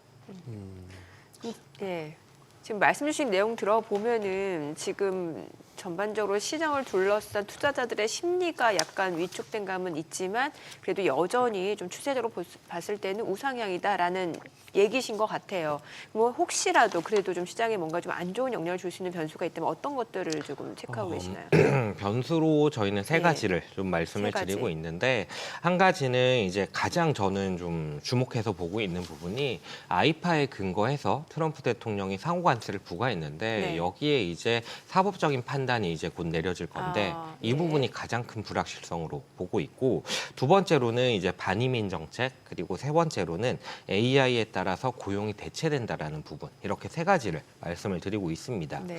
아이파에 근거해서 트럼프 대통령이 이제 상호관세를 부과를 했는데 이에 대해서 이제 대법원에서 판결이 나올 예정입니다. 근데 대법원에서 원래는 대법관들이 좀 보수적인 스탠스의 인사들이 많다 보니까 위헌 판결의 가능성을 상당히 낮게 평가를 했었어요. 근데 여기서 이 대법관들이 얘기를 하는 부분이 보수적인 스탠스다 보니까 상권 분립에 대한 부분을 강조를 하기 시작을 합니다. 네네. 그 말은 결국 이렇게 관세를 부과하는 부분은 대통령, 행정부의 권한이 아니라 의회의 권한이다라고 얘기를 하는 거거든요. 근데 만약에 이게 좀 위법으로 판단이 난다라고 했을 때 어떤 결과가 벌어질 것이냐? 시장 전반의 불확실성이 높아질 겁니다. 그러면 이렇게 높아진 불확실성이 단기에 끝날 수 있느냐라고 했을 때 장기화할 가능성도 높습니다. 왜냐하면은 트럼프 대통령 같은 경우에는 이런 관세가 만약에 위헌 판결이 나게 되면은 다른 법적 근거를 가지고 관세를 부과를 할 겁니다. 그런데 그 근거로 삼고 있는 법들을 살펴보면 의회의 승인이 필요한 경우들이 많습니다. 그렇게 됐을 때에는 높아진 불확실성이 장기화될 수 있다라는 거고 그런 상황이 도래한다라고 했을 때에는 투자 심리라든지 아니면 소비 심리가 상당히 위축될 수 있기 때문에 이 부분을 저는 근시일 안에 있을 가장 큰 리스크 요인이다라고 좀 말씀을 드리고 있고 두 번째로 말씀을 드리는 게 이제 반이민 정책인데 반이민 정책을 생각을 해봤을 때 두 가지 요인이 있습니다. 이 반이민 정책으로 인플레이션이 올라갈 수 있다라는 부분 두 번째로는 노동력 감소라는 부분 부분으로 인해서 건설이 지연될 수 있다라는 부분인데 아시겠지만 최근에 미국의 성장률을 설명하는 대부분은 IT 인프라 투자입니다. 근데 건설이 지연된다라는 거는 성장을 둔화시킬 수 있다라는 거고 인플레 관점에서는 저가 노동력을 써서 건설을 해야 되는데 이 비용이 올라가기 때문에 이 부분에 있어서는 인플레가 올라갈 수 있다라는 부분을 보고 있고 마지막으로는 가능성은 좀 낮게 보고 있기는 합니다만 AI에 따라서 고용 대체가 나타나고 있다라는 부분인데 학자금 대출 연체율이 급등하는 모습을 보입니다. 바이든 행정부 때를 생각을 해보면은 이때 이제 학자금 대출 상환 유예를 시행을 하면서 연체율이 잡히지 않다가 이게 종료가 되면서 연체율이 급등하는 상황이고 이 부분이 이제 신규 졸업생들의 일자리를 AI가 대체하면서 좀 더 심화되고 있다라는 부분 더불어서 이 학자금 대출이 자동차 대출과 또 연결되어 있다라는 부분 때문에 소비 신용단에서의 문제가 발생한다면 아마도 이 부분이지 않겠나라고 생각을 하고 있어서 이렇게 세 가지 요인들을 리스크 요인으로 좀 생각을 하고 있습니다. 네. 아니 그나저나 그거는 이제 뭔가 좀 전반적으로 글로벌 매크로 환경에서 좀 금융시장에 영향을 줄 수 있는 변수들을 말씀 주신 거고 지금 이제 국내로 좀 좁혀보게 되면은 지금 우리 투자자분들이 조금 민감할 수 있는 이슈 중에 하나가 금감원이 해외 투자 활발한 증권사를 대상으로 실태 점검에 나서겠다라고 하는 부분에 대해서 예. 이거 사실 좀 약간 논란의 소지가 있습니다. 그렇죠. 사실 그래서 좀 조심스러운 얘기기는 합니다만 민간에서 이렇게 투자를 한다는 것은 수익률을 추구를 하는 거고 그렇죠. 거기에 무언가 뭐 국가의 이익이라든지 이런 부분들은 사실 고려 대상에서 약간은 배제될 수가 있는 부분이거든요. 그 상황에서 이때까지 우상향 꾸준히 상승을 해왔던 미국 시장을 생각을 해보면은 당연히 투자에 대한 신뢰도, 자산에 대한 신뢰도는 미국 주식이 더 높을 수밖에 없는 상황이거든요. 그렇죠. 그러다 보니까 앞에서 이제 나스닥의 수익률이 올해는 좀 안 좋았다라고 얘기를 주시는데 나스닥 같은 경우는 사실 우리나라 증시랑 비교했을 때 꾸준히 상승을 했고 우리나라는 작년 연말 지수가 제 기억에 한 2,399포인트였나? 그렇죠. 이렇게로 끝났던 걸로 예. 기억을 하거든요. 예. 그만큼 많이 빠졌다가 올라온 거라서 이게 지속적으로 상승할 수 있을 것이냐. 그러니까 장기 투자 대상으로 적합하냐에 대해서는 약간의 우려가 된 게 아닌가라고 생각이 됩니다. 그래서 제가 생각했을 때에는 그만큼 지금 당국이 원달러 환율에 대해서 조심스럽게 조금은 예의주시하고 있다라는 부분으로 좀 비춰져야 되는 것 같고 더불어서 이걸 근본적으로 해결한다라고 한다면은 무엇보다도 증시 활성화 정책이라는 이런 부분들이 꾸준히 지속성을 가지고 투자자들의 신뢰를 얻어나갈 수 있는 방향으로 가져야 되지 않을까 이렇게 좀 생각이 됩니다. 네. 뭐 어찌됐건 표면적으로는 뭔가 증권사에서 불안전한 판매를 시도한 것이 아니냐 이걸 실태를 조사하겠다라는 게 표면적인 이유인 것 같은데 투자자 입장에서는 투자 억제로 뭐라고 해야 될까요? 투자 규제? 이렇게 느껴질 수밖에 없거든요. 그렇죠. 어쨌거나 뭐 환율이 급하기는 급한가 봐요. 국민연금 동원해서 환해지 하라고 하고 있고 수출업체들한테는 수출업체들 달러를 갖다 받았을 때 그걸 갖다 원화로 어떻게 환전하고 있는지 그 실태를 갖다가 보고하라 그랬고. 아니 그거는 기업들의 자율이사인 뭐 거죠. 보고하면 뭐 어떻게 됩니까는 없지만도 보고하라는 그 자체가 압박이 될 수가 그렇죠. 있고 증권사들한테 해외 예. 투자 상황을 점검하겠다 해서 뭐 그렇게 해서 합니다만 이게 이제 허리가 아파서 병원에 가면은 이제 그거 한 사람은 좀 그거 하죠. 경력 짧고 약간 돌팔이들은 아프다는데 그냥 막 침 놓고 가서 쉬세요 하는데 네. 진짜 명의는 딴 거부터 얘기해요. 속이 어떠냐부터 해서 평소 무슨 그러니 본질을 건드려야 되는데 어쨌거나 뭐 그런 상황이 됐고 그리고 11월 달에 우리 걸핏하면 100포인트였잖아요. 코스피. 변동률, 변동폭이. 변동성이. 예. 네네네. 그냥 뭐 11월로 그 정도면 되는 거죠. 12월까지 그런 시장 계속 된다고는 보기 힘들죠. 어떠세요? 그렇죠. 11월에 증시가 좀 하락을 했다가 예. 반등하면서 이제 낙폭을 축소하는 그런 네. 그림이었던 걸로 예. 좀 기억이 되고 한국 증시는 좀 약한 모습을 보였던 것 같은데 특히 코스피 같은 경우는 그런 상황인데 사실 12월에 대해서는 기대를 하는 부분들이 몇 가지가 있었어요. 뭐냐면은 유동성 측면인데 무엇보다도 지금 시장의 가장 좀 핵심적인 부분이 뭐냐라고 했을 때 세 가지를 얘기를 합니다. 하나는 유동성에 대한 부분, 또 다른 하나는 이제 AI 투자 사이클이 지속된다라는 부분, 세 번째는 증시 활성화 정책인데 여기서 문제가 되는 거는 저는 이제 유동성에 대한 부분이라고 생각이 들고 12월이 돼서 바뀌는 부분이 뭐가 있냐라고 했을 때 일단 첫 번째로는 QT 종료가 이제는 시행이 된다라는 부분.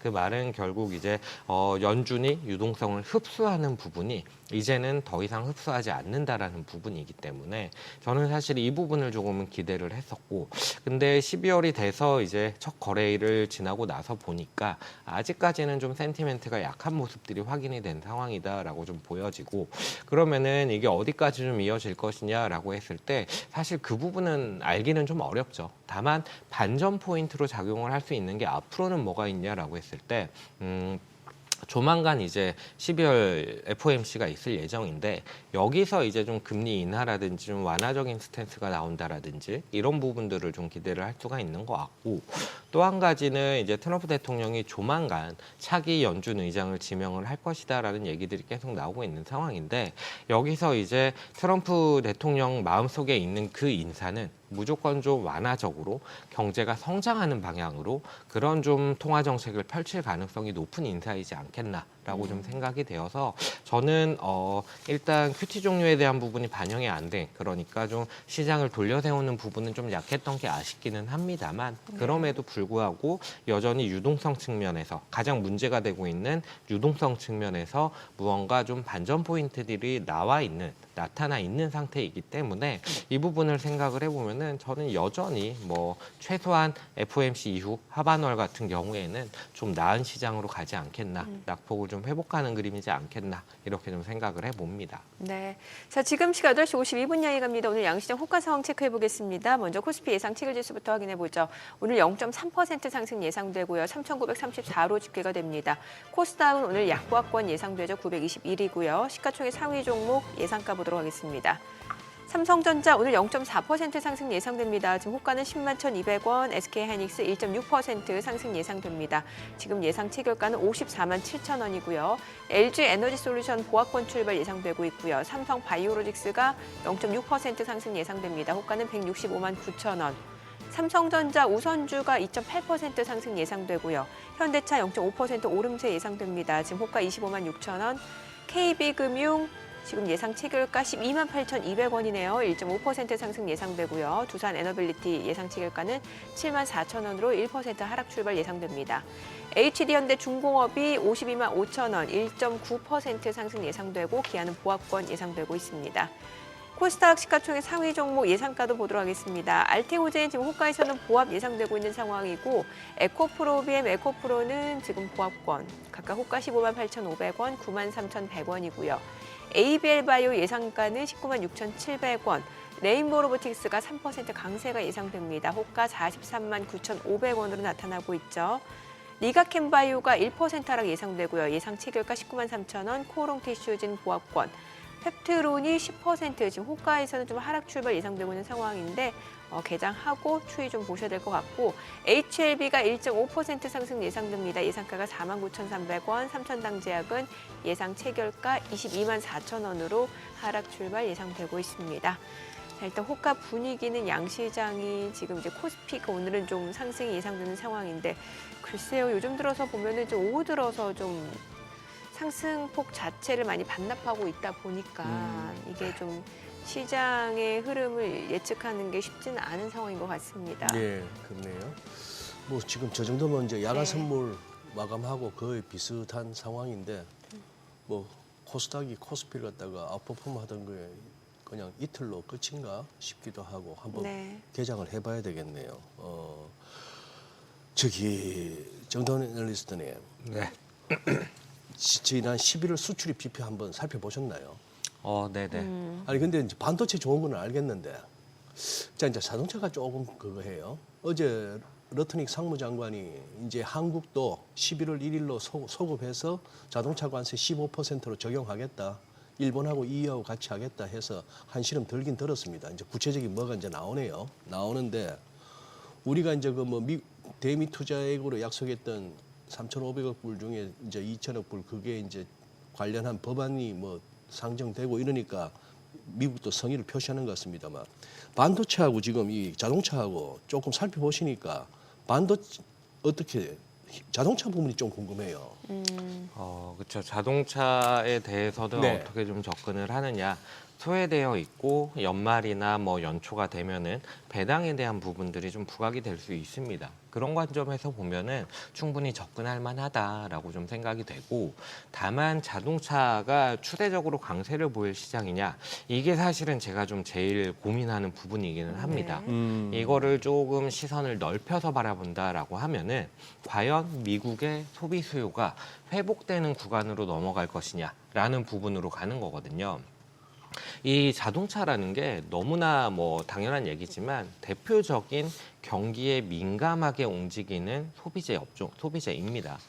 시장이 좋고 자기가 돈을 잘 벌으면 그만큼 자동차도 더 많이 사고 하겠죠. 근데 만약에 그렇지가 않다라고 한다면은 그 부분이 조금 위축이 될 수밖에 없습니다. 근데 그래서 이제 소비를 좀 살펴봐야 되는 건데, 미국의 소비 시장을 살펴본다라고 했을 때 지금 당장 나타나는 뭐 블랙 프라이데이 뭐 이런 것들을 살펴보면 숫자는 워낙 좋습니다. 불프 당일에 뭐 온라인 매출을 보면은 전년 동기 대비 9% 이상 증가하는 모습을 보이면서 좋은 모습을 보이기는 하는데, 이게 이어질 거냐라고 생각했을 때에는 당장 그 고용 시장을 살펴봤을 때 네. 뭐 알고 계신 것처럼 고용 시장이 좀 둔화되는 그림이 이어지고 있고, 지금 버티고 있는 거는 고소득층이 버티고 있는 상황인데 전반적인 소비자 신용에 있어서 연체율도 따라서 올라가고 있는 상황입니다.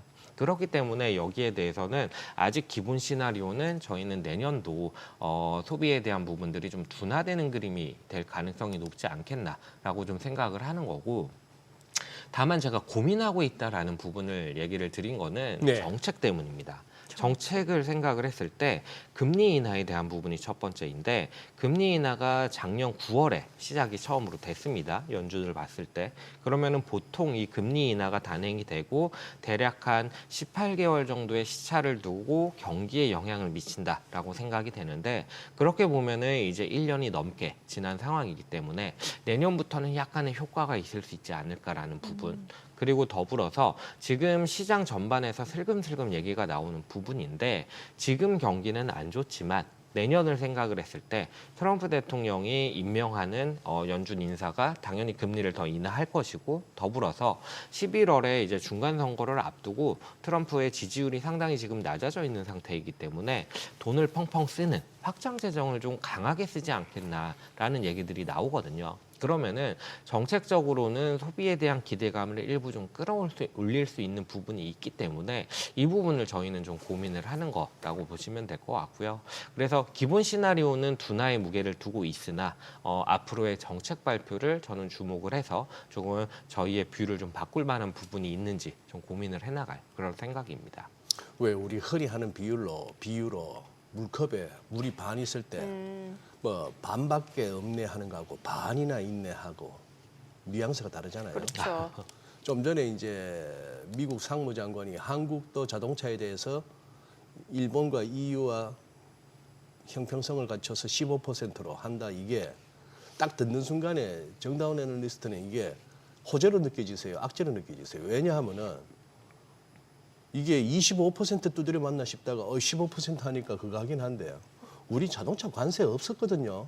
그쵸? FTA 체제에서는. 네, 맞습니다. 네. 그러다가 이제 15% 관세가 붙는 거예요. 그렇죠. 그렇죠. 이게 반 찬 겁니까? 반이나 남은 겁니까? 반밖에 안 남은 겁니까? 반이나 있는 겁니까? 이게?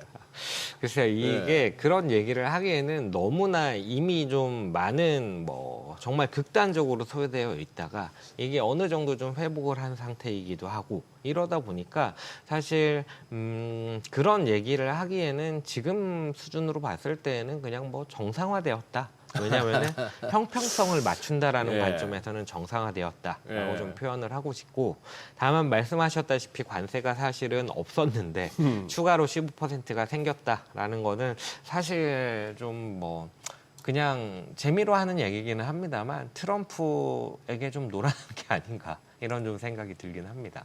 뭐 마음 편하게 생각하면 다 같이 그쵸? 내가 뭐 네. 잘못한 것보다 학급 전체가 두드려 맞을 때 그렇죠. 예. 좀 예. 네. 자, 간밤 뉴욕 증시 3대 지수가 모두 하락했습니다. 다시 한번 엔캐리 트레이드 청산 우려가 커지면서 투자 심리가 위축되고 있는 양상인데, 자, 과연 오늘 국내 증시는 또 어떤 출발을 보여주는지 개장 상황 체크해 보겠습니다. 개장합니다.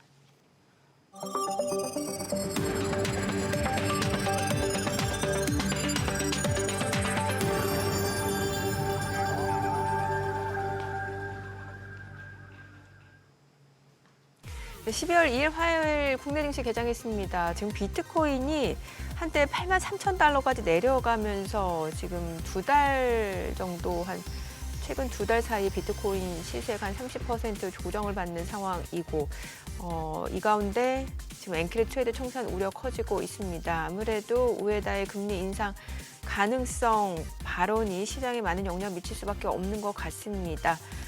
오늘 국내 증시는 종목별로 상당한 혼조세가 예상이 됐던 상황인데 출발 지수 체크하겠습니다. 코스피가 0.48% 올라갑니다. 3,936. 코스닥은 약보합권이네요. 920이고요. 시가총액 상위 종목 시초가 보겠습니다. 삼성전자 상승합니다. 지금 10만 1,200원. 그리고 SK하이닉스도 1.3% 올라갑니다. 54만 5천 원이고요.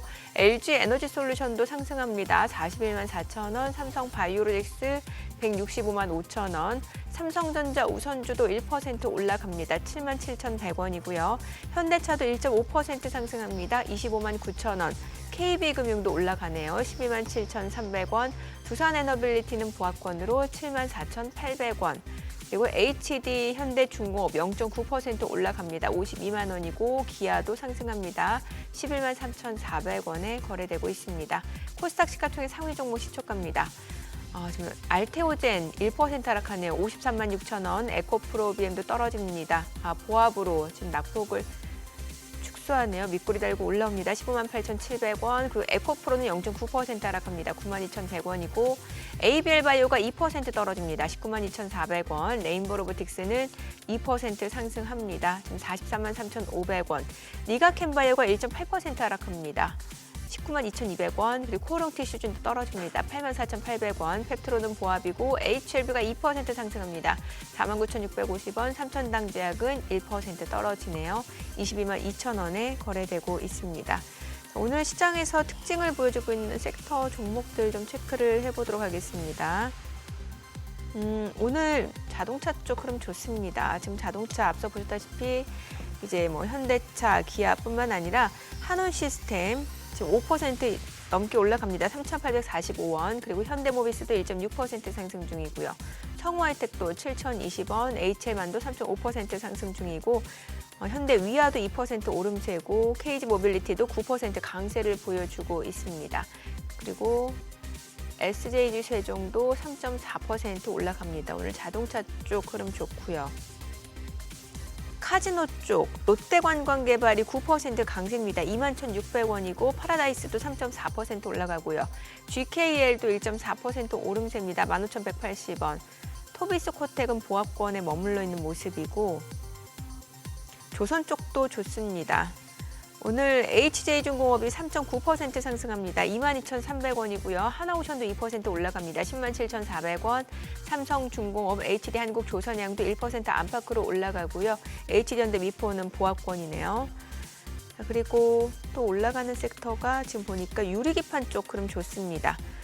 태성이 오늘 12% 급등합니다. 45,400원 선 움직임 이어지고 있습니다. 한빌레이저도 7.8% 상승 중이고 JNTC도 3% 올라가고요. 피롭틱스도 1.2% 상승 중이고 나인테크도 2.6% 오름세입니다. YC캠 2.8% 상승 중이고 램테크놀로지, HB테크놀로지도 올라갑니다. 오늘 유리기판 쪽 움직임이 좀 좋습니다. 자, 그리고 조선 쪽이 움직이다 보니까 조선 기자재도 흐름이 좋습니다. 지금 삼양엠텍이 5% 강세고요. 세진중공업도 3% 올라가고 동방성기, 오리엔탈전공, 태광 다 2% 이상 상승 흐름 보여줍니다. 현대임스, 성광밴드 2%에서 1% 상승 중이고 한국카본도 27,350원으로 2% 상승 흐름 보여주고 있습니다.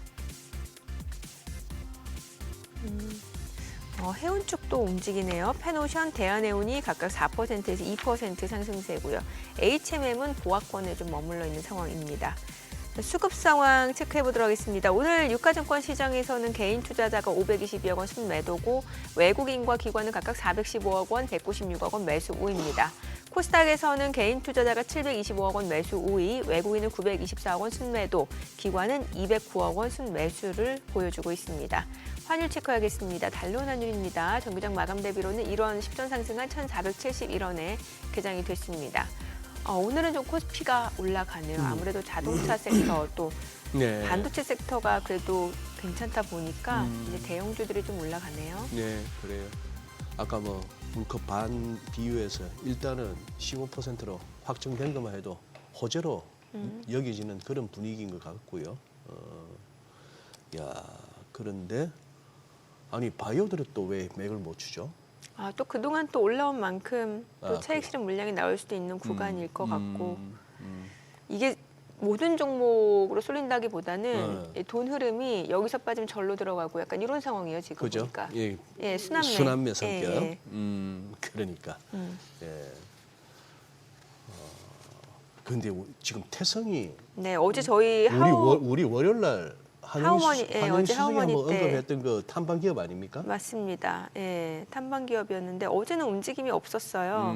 크게. 근데 오늘 유리기판 쪽도 흐름 좋고 태성도 움직임이 좋습니다. 자꾸 이러면 진짜 작전 세력이라고 오해받는데 언급하고 나서 이렇게 막 잘 가면은 이게 그냥 시기적으로 어쩌다 보니 맞아 떨어진 거고 그런가요? 이제 그냥 좋은 기업임을 소개를 한 건데 음. 이제 그걸 또 알아보신 투자자분들이 그래. 매수하신 거겠죠. 아니 예. 제 얘기는 신통방통해가지고. 신통방통네. 예. 타이밍이 아니 그렇죠. 우리 그 시간에 월요일 날 그 시간 예. 하우머니 시간에 이렇게 살펴본 종목들이나 업종들이 결국은 말을 할 때가 곧 오더라고요. 맞아요. 그러니까 네. 좀 더 관심들 가져주시면 좋겠습니다. 뭐 아마 투자하시는 데 그렇죠. 도움이 될 것 같고요. 네. 네. 아니 저기 이거 저 스트래티지가 옛날 그 마이크로 스트래티지가 회사 이름 바꾼 게 스트래티지 아닙니까? 맞아요. 업무라고는 그냥 비트코인 사는 것밖에 없네. 그래서 MNAB라는 그 개념이 그거죠. 자기들 들고 있는 비트코인 시가보다 회사 시총이 1보다 1 그쵸. 위면 이제 네, 맞습니다. 시총이 더 높고 네네네. 뭐 그런 상황인데 네. 아니 여기가 지금 여기가 보니 주변에 이걸로 대박 친 사람들도 많아요. 뭐 지난 5월에 스트레티지 때문에 세금 얼마 냈다고 자랑 반 뭐 불평 반 하던 그걸 하길래 제가 그때 그랬죠. 후배인데 야 조용히 먹어라. 소문 내지 말고 밥도 안 살 거면은 이랬는데 지금 요 비트코인 조금 흔들리는 느낌이라서 네, 그렇죠. 코인을 저희도 이제 뭐 집중적으로 보고 네, 이러지는 네, 네. 않습니다만 이렇게 좀 가격이 크게 움직이다 보니까 저도 좀 찾아보면은 뭐 마이크로 스트래티지 쪽에서 이제 M&AV가 좀 낮아지면은 배당 재원으로 활용을 하기 위해서 코인을 매각을 할 수 있다 이런 얘기들이 좀 나오면서 급락을 한 것 같아요. 근데 저는 근본적인 문제는 그건 것 같아요. MSCI 지수에서 이런 코인 트레저리 회사들이 이게 정말 종목으로서 봐야 될 것이냐. 자금을 조달해서 코인을 투자를 하고 이 코인 가치에 따라서 주가가 흔들린다라고 한다면은 이게 주식으로 보기보다는 어떻게 보면 뭐 펀드 성격에 더 가깝지 않냐라는 얘기 때문에 이게 지수에서 편출될 수 있다라는 우려가 조금 부각이 되고 있는 것 같은데 이 부분에 있어서 근본적인 해결이 되어야만 이런 코인 트레저리와 같이 자금을 조달해서 코인을 투자를 하는 이런 좀 장기적이고 큰 규모의 투자자가 유지가 될 수 있다는 측면에서 이쪽이 저희는 가장 좀 큰 이벤트이지 않나라고 좀 생각이 듭니다. 네.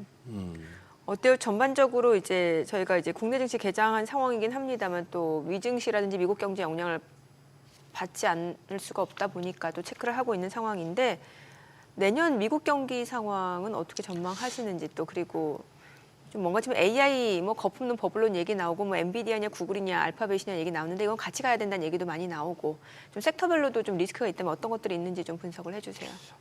저희는 AI에 대해서는 여전히 낙관적으로 생각을 하고 네. 있습니다. AI 쪽에 대해서 낙관적으로 생각을 하는 이유는 뭐냐면은 지금 AI를 투자하는 가장 강한 두 개의 축이 뭐냐라고 했을 때 하나는 빅테크 쪽, 민간 기업이죠. 그리고 또 다른 하나는 정부 쪽입니다. 근데 얘네들이 이렇게까지 자금을 공격적으로 시장에서 걱정할 정도로 자금을 투입을 한다라는 얘기는 그만큼 AI 투자가 필요하고 사활을 걸고 경쟁력을 확보하기 위해서 한다라는 얘기거든요. 그 말은 결국 그만큼 투자의 지속성은 유지가 될 가능성이 높다라고 얘기를 드리는 거고, 다만 이제 여기서 문제가 되는 부분들이 뭐냐라고 했을 때 상대적으로 재무 구조가 취약한 부분들, 네오클라우드 업체들이라고 볼 수가 있는데 얘네들 같은 경우에는 아무래도 자금 조달을 하기가 좀 더 어렵고 조달 비용에 따라서 좀 더 휘청일 가능성이 높습니다. 그렇기 때문에 얘네들을 생각을 했을 때 유동성 환경이 필요하다, 좋아져야 한다라고 얘기를 드리는 건데, 이 관점으로 본다라고 한다면은 꾸준히 좀 말씀을 드리다시피 금융 환경 자체는 완화적으로 우호적으로 흘러갈 가능성이 높은 상황이다 보니까 저희는 AI에 대해서는 여전히 견조한 성장세를 보이지 않겠나라고 좀 생각을 하는 거고, 변수로 말씀을 드렸던 게 이제 진짜 소비 수요가 좋아지면서 경제 성장률이 좀 더 이렇게 폭넓게 나타나느냐라는 부분인데, 그러면 좋은 거 아니냐, 이거는 뭐 리스크 요인이라고 생각할 수 없는 부분 아니냐라고 할 수 있지만, 그런 환경에서 나타나는 그림은 상대적으로 소외되어 있던 것들, 주가 레벨이, 밸류에이션 레벨이 낮은 것들이 우후죽순으로 이렇게 올라가는 모습을 보이거든요. 그 관점에서는 이렇게 좀 낮은 성장률에서 유독 튀는 AI 같은 것들, 이런 것들이 좀 더 돋보이고 수급이 몰리는 그림들을 보이지만,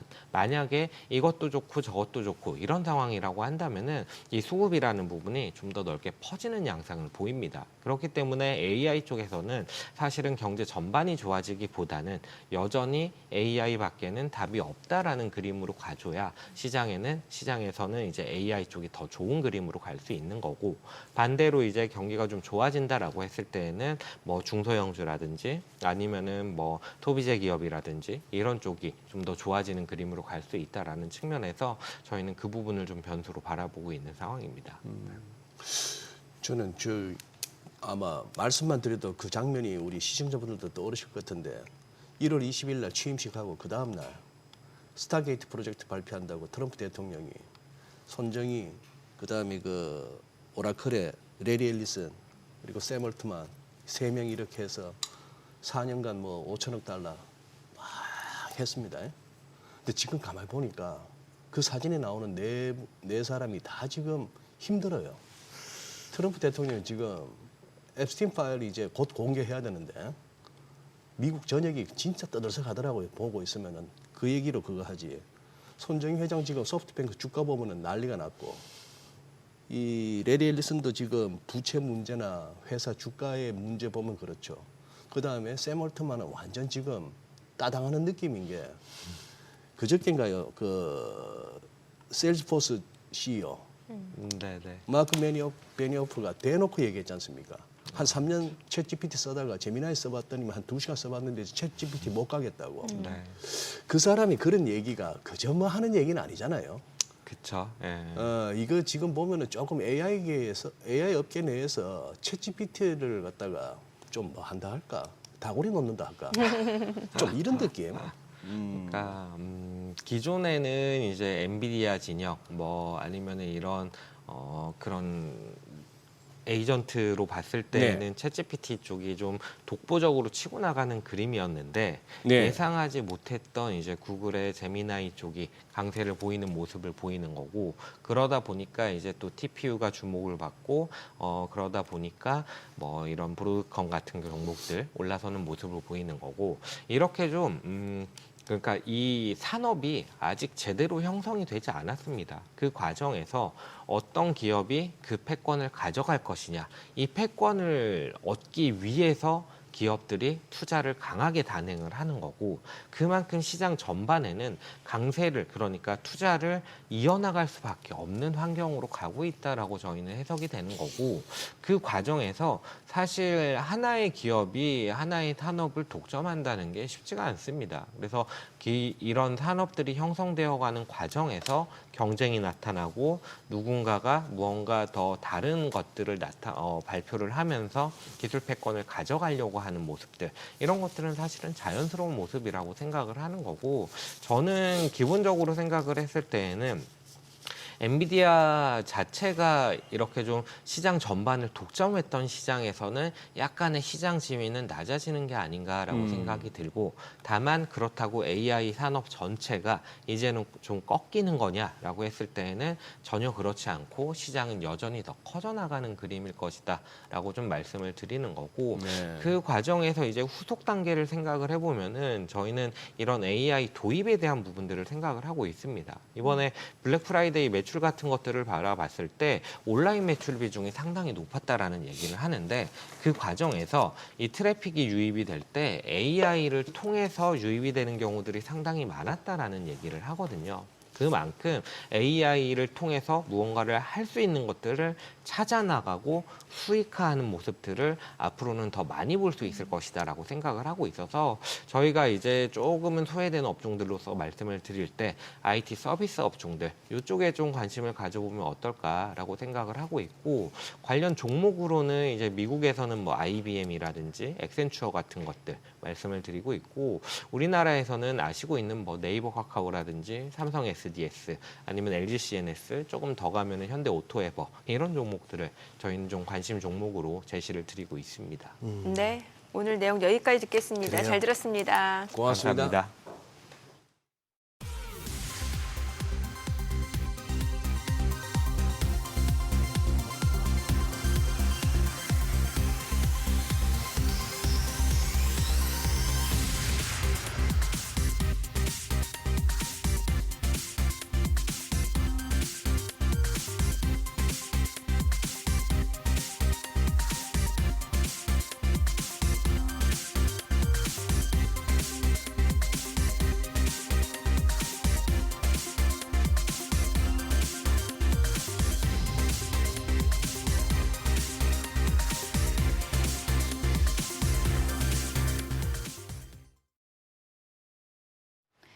이 시각 시황입니다. 코스닥 지수 갭 메우기가 끝난 걸까요? 오늘은 코스피만 상승하고 있습니다. 코스피가 1% 넘게 반등하며 3,961선에서 움직임 나타내고 있고요.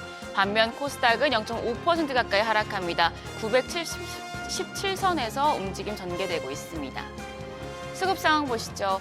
오늘 유가증권 시장 메이저 수급 주체가 쌍끌이 매수세를 보여주고 있습니다. 외국인이 1,219억 원 매수 우위, 1,500억 원에 가까운 사자 포지션 취하고 있고요. 기관 역시도 1,100억 원 넘는 매수 우위 기록하고 있습니다. 현재 개인만 홀로 2,439억 원 팔아냅니다. 코스닥 시장입니다. 이쪽에서는 외국인 매도 우위 이어집니다. 1,437억 원 순매도하고 있고요. 반면 기관이 303억 원 사자 포지션 취하고 있고, 개인 역시도 1,155억 원 순매수 기록 중입니다. 등락률 상하위 업종입니다. 오늘은 호텔과 레스토랑, 레저 쪽, 그리고 자동차와 전기 장비 업종이 상승률 상위권에 위치해 있습니다. 반면 건강관리 업체와 서비스 쪽, 건강관리 기술과 생물공학 업종 전반적으로 하락폭이 큰 것으로 집계됩니다. 그럼 시장을 주도하는 테마 종목별 시세 체크하겠습니다. 유리기판 관련주가 상승합니다. 글로벌 반도체 업계가 기존 유리기판의 한계를 넘어서 고집적, 고전력 AR칩을 처리할 수 있는 새로운 플랫폼을 요구하면서 유리기판 차세대 패키징 기술의 중심에 서고 있다는 분석이 나오고 있는데요. 유리기판 쪽에서는 태성이 15% 가까이 급등합니다. 거래가 45,850원이고요. 한빛레이저가 7.4% 강세로 5,090원, JNTC가 3.3% 오름세로 21,900원에 거래되고 있습니다. 또 YC캠이 2.4% 강세로 21,650원, HB테크놀로지도 2% 가까이 올라갑니다. 2,050원대 거래됩니다. 카지노 관련주가 중일 갈등 반사 수혜가 기대되며 오름세 이어가고 있습니다. 다카이치 사나이 일본 총리의 대만 유사시 군사 개입 발언을 불씨로 중국과 일본의 정치 갈등이 문화 갈등으로까지 번지면서 카지노 관련주가 반사 수혜를 받는 모습인데요. 다만 일부 종목들 장 초반 대비해서는 상승폭 조금씩 반납하고 있습니다. 롯데관광개발이 현재 5% 강세로 27,700원에 거래되고 있고요. 파라다이스가 1.1%, 토비스가 2.6% 가까운 오름세 기록하고 있습니다. 강원랜드도 0.2% 강세 유지하고 있습니다. 반면 GKL은 0.1% 약보합권입니다. 로봇주가 어제 시간의 거래에 이어서 강세 보여줍니다. 삼성과 LG, 현대차 등 국내 대기업은 물론 글로벌 기업들까지 휴머노이드 로봇 경쟁이 이뤄지고 있고요. 이런 가운데 아모레퍼시픽이 화장품 공장에 휴머노이드 로봇을 투입한다는 소식이 전해지며 수심을 자극하고 있습니다. 로봇주 내에서는 SPG가 3.8% 강세로 65,100원에 거래되고 있습니다. 한국 PIM이 11.8% 급등하며 거래가 67,100원이고요. SBB테크도 2% 가까이 상승합니다. CP 시스템이 0.3%, 하이젠 RNM이 3.6% 오름세 기록하고 있습니다. 마지막으로 고대역폭 메모리인 HBM 쪽이 상승합니다. 삼성전자와 SK하이닉스를 중심으로 한 AI 밸류체인이 강화될 것이란 전망이 나오고 있습니다. 삼성전자가 올해 구글 텐서 처리 장치에 들어가는 HBM 물량의 60% 이상을 공급한 것으로 전해졌습니다. 내년 구글이 신형 TPU를 출시하는 만큼 삼성전자와 SK하이닉스의 신형 HBM 납품 경쟁이 한층 치열해질 것이라는 전망이 나오고 있는데요. 이와 관련된 종목들 강세 보여주고 있습니다. 현재 YC캠이 2.8% 오름세로 21,750원, 오픈에지 테크놀로지가 3.2% 강세로 12,220원에 거래됩니다. SK하이닉스 강세 이어갑니다. 2.3% 오름세, 현재 거래가 55만 원으로 집계되고 있고요. 그밖에 제우스와 KC텍 역시도 0.5%, 0.4% 강세 유지 중입니다. 우리 시간으로 오전 10시에 있을 파월 연준 의장의 연설이 시장에 어떤 방향으로든 영향을 주겠습니다. 이 부분 염두에 두시고 대응하시죠. 지금까지 시장 상황 전해드렸습니다.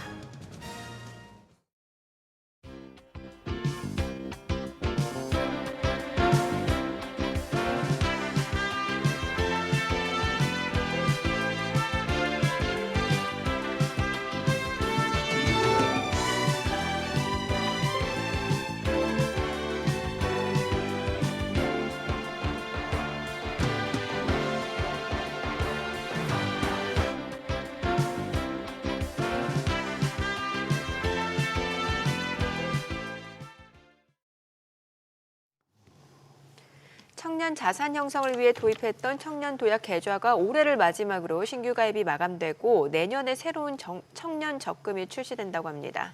네, 나연석 자산관리사 연결해서 자세히 알아보겠습니다. 안녕하세요. 안녕하세요. 네, 안녕하세요. 네, 청년 도약 계좌 이달을 끝으로 이제 신청이 마감된다고 하는데 상품 내용과 함께 또 신청 방법도 좀 알려주시죠. 네, 청년 도약계좌는 올해 청년들이 유의미한 목돈을 마련할 수 있도록 정부가 직접 이자를 추가 지원하는 정책형 적금 상품이었는데요. 이 청년 도약계좌가 이제 12월 5일까지의 신청자를 끝으로 마감이 되겠습니다. 우선 상품 내용을 자세히 안내드리겠습니다. 은행 이자 매칭되는 정부기여금을 합산하면 최대 연 9.54%의 고금리가 적용되고 이자 소득이 면제되는 비과세 혜택 또한 적용됩니다. 청년 도약계좌 일명 청도계는 월 최대 70만 원 한도 안에서 자유롭게 불입이 가능하고 납입 기간은 5년으로 중장기 목표 자금 형성 플랜에 적합한 금융상품이겠습니다. 말씀드렸듯 5일, 이번 주 금요일까지 신청이 가능하고요. 아직 가입하지 않으신 분들 중 특히 26년도 7월 이전에 35세 생일이 도래하는 분이 계시다면 정말 마지막 기회이니 움직이셔야 합니다. 새로 출시될 청년 미래적금은 첫 번째로 가려지는 가입 조건 대상이 만 19세에서 34세의 청년이기 때문에 지금 시기를 놓치면 나이 범주를 벗어나게 되어 청년 적금 혜택을 더 이상 받으실 수 없게 됩니다. 각 시중은행 어플리케이션을 통해서 신청이 가능하니까 서두르시면 좋을 것 같습니다. 만 34세까지가 청년이네요. 네. 자, 이제 내년에 새로 출시되는 청년 적금, 기존 청년 도약 계좌 어떤 점이 그럼 다르게 되는 건가요? 네, 두 상품의 가장 큰 차이는 만기 기간입니다. 현재 청년 도약 계좌는 만기가 5년으로 다소 유동성이 필요한 청년들에게는 길게 느껴지는 기간이었는데요. 6월에 출시 예정인 청년 미래적금은 3년으로 만기 기간에 대한 부담감이 한층 벌어졌습니다. 하지만 최대로 납입할 수 있는 월 납입 한도도 줄어들었는데요. 기존 청년도약계좌는 최대 70만 원 내에서 자유롭게 납입할 수 있었지만 청년 미래적금은 50만 원으로 하향 조정되었습니다. 정부 지원 방식도 변경되었는데요. 소득별 차등 적용되며 월 최대 3.3만 원의 정부 매칭금이 있던 청년도약계좌와 달리 청년 미래적금 기본형은 납입액의 6%인 3만 원을 지원해주고 중소기업 입사한 지 6개월 이내의 청년이라면 우대형으로 가입해서 정부 최대 지원금 금리인 12%까지 매칭이 됩니다. 두 상품의 최대 금리와 기여금을 포함한 만기 예상 수령액을 계산해보면 기존 청년도약계좌는 5년간 약 5천만 원으로 체감금리 9% 수준이 되겠고요. 청년 미래적금은 3년간 약 2,200만 원 수준으로 16% 정도 되겠습니다. 청도계가 끝나고 청년 미래적금 출시를 앞두고 있는 시점인 만큼 두 상품을 비교하고 또 기존에 유지하던 분들은 갈아타기에 대해서도 관심도가 높으신데요. 청년 미래적금의 가입 조건 소득 중 소득 요건은 연소득 6천만 원 이하여야 합니다. 기존 청년도약계좌는 총 급여액의 7,500만 원 이하까지 가입이 가능했습니다. 이 말은 연소득이 6천만 원이 넘어가는 기존 청년도약계좌 가입자는 청년 미래적금으로 전환이 불가능하기에 갈아타기에는 해당 사항이 없다는 말이 되겠고요. 가입 요건 충족이 확인되신 분들 중에서는 기존 청년도약계좌를 해지할 경우 발생하는 페널티에 대한 고민이 있으셨을 것 같은데요. 이 고민은 접어두셔도 좋을 것 같습니다. 정부는 청년 미래적금 가입을 위해 기존 청년도약계좌를 중도 해지하는 경우에는 기존에 적용받았던 비과세 감면 혜택을 추징하지 않기로 예외 사유를 추가했습니다. 즉, 페널티 없이 갈아타기를 허용한다라고 이해하시면 되겠습니다. 네, 오늘 내용 잘 들었습니다. 고맙습니다. 네, 감사합니다. 오늘 국내 증시 개장 상황, 특징 업종 자세히 알아보겠습니다. 네, IS 김태성 본부장 모셨습니다. 어서 오세요. 어서 오세요. 네, 안녕하세요. 네.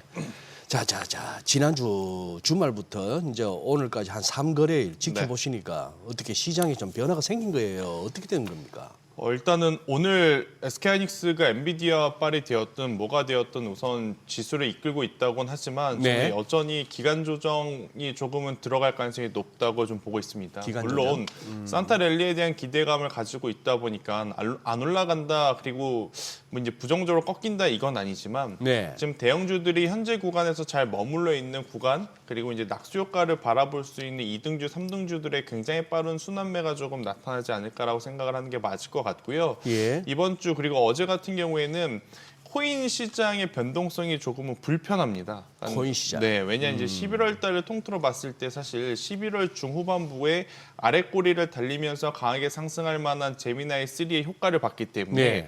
우리가 12월 초에 있었던 조정이 조금 기억에서 잊혀진 분들이 많으실 것 같거든요. 근데 그때를 돌아가 보면 코인 지수가 코인의 시세가 3에서 4거래일 먼저 좀 빠지기 시작을 했어요. 그 다음에 연쇄적으로 증시에 약간의 차익 매도 물량을 일으켰던 부분을 좀 감안을 해보면 이번 주도 코인 시세의 흐름이 굉장히 중요하다.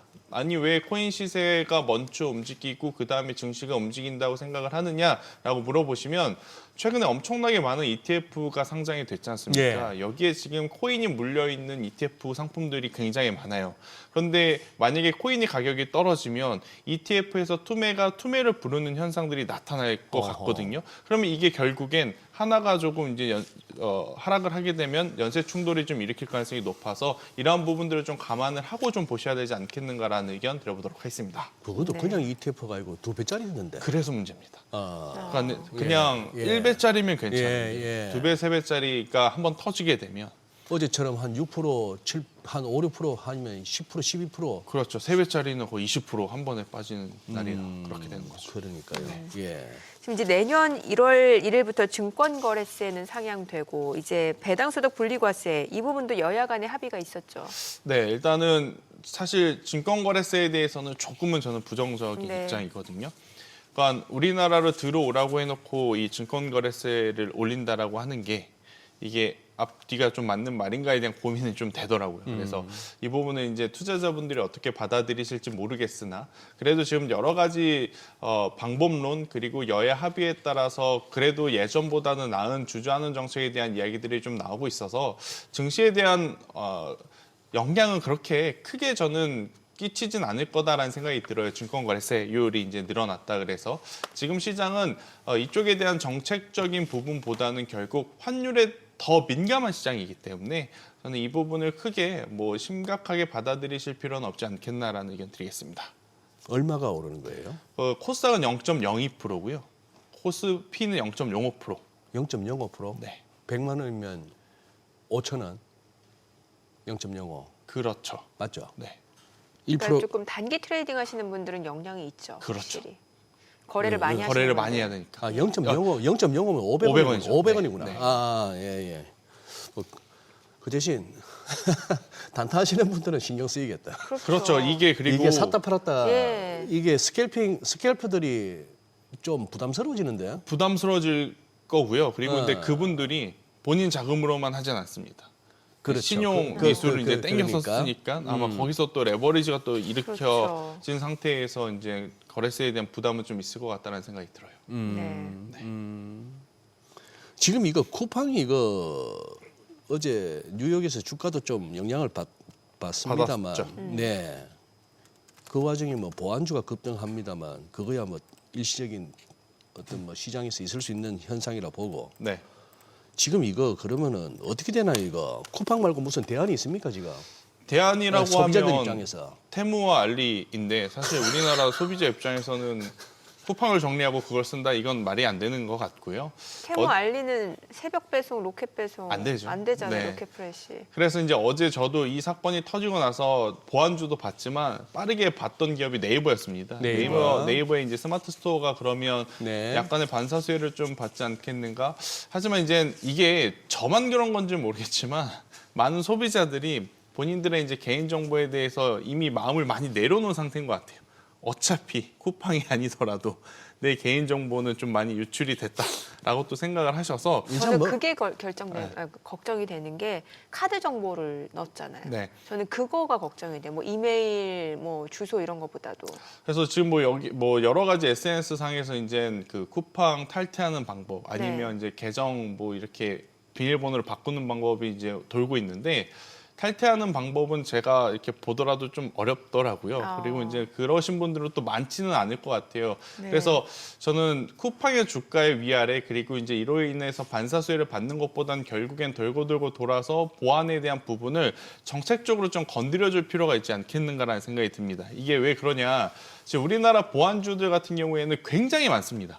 보안주들 중에 상장되어 있는 기업이 총 17개에서 18개 정도가 그만큼 되거든요. 많아요? 많긴 많아요. 그런데 이들 중에 지금 현재 스스로 자생할 수 있는 기업은 손에 꼽습니다. 그러니까 네. 자생할 수 있다는 건 정부의 어떤 프로젝트를 맡아서 시행을 하고 돈을 벌 수 있거나 예. 아니면 기업을 통해서 이제 외주를 맡아서 돈을 벌 수 있는 그런 기업 형태를 가진 기업이 많지 않습니다. 지금 대표적으로 지니언스가 있고요.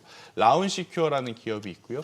이런 기업들 좀 제외, 사이버원이라는 기업도 있고요. 이런 기업 일부를 좀 제외하고는 사실 보안 사업 단일 사업을 가지고 지금 돈을 벌 수 있는 어떤 발판을 마련한 기업들이 많지 않은 상황이다 보니 이 부분은 정부 정책에 대한 좀 가이드라인이 나와야 되지 않을까라는 생각이 들고 있고 그렇게 된다면 저는 충분히 관련주들에 대한 시세는 움직일 가능성이 높은데 앞서 언급드렸던 세 기업 그러니까 지니언스, 사이버원, 라운시큐어 저는 이 기업으로만 집중을 해서 보시는 게 맞지 않을까라는 의견을 한번 드려보도록 하겠습니다.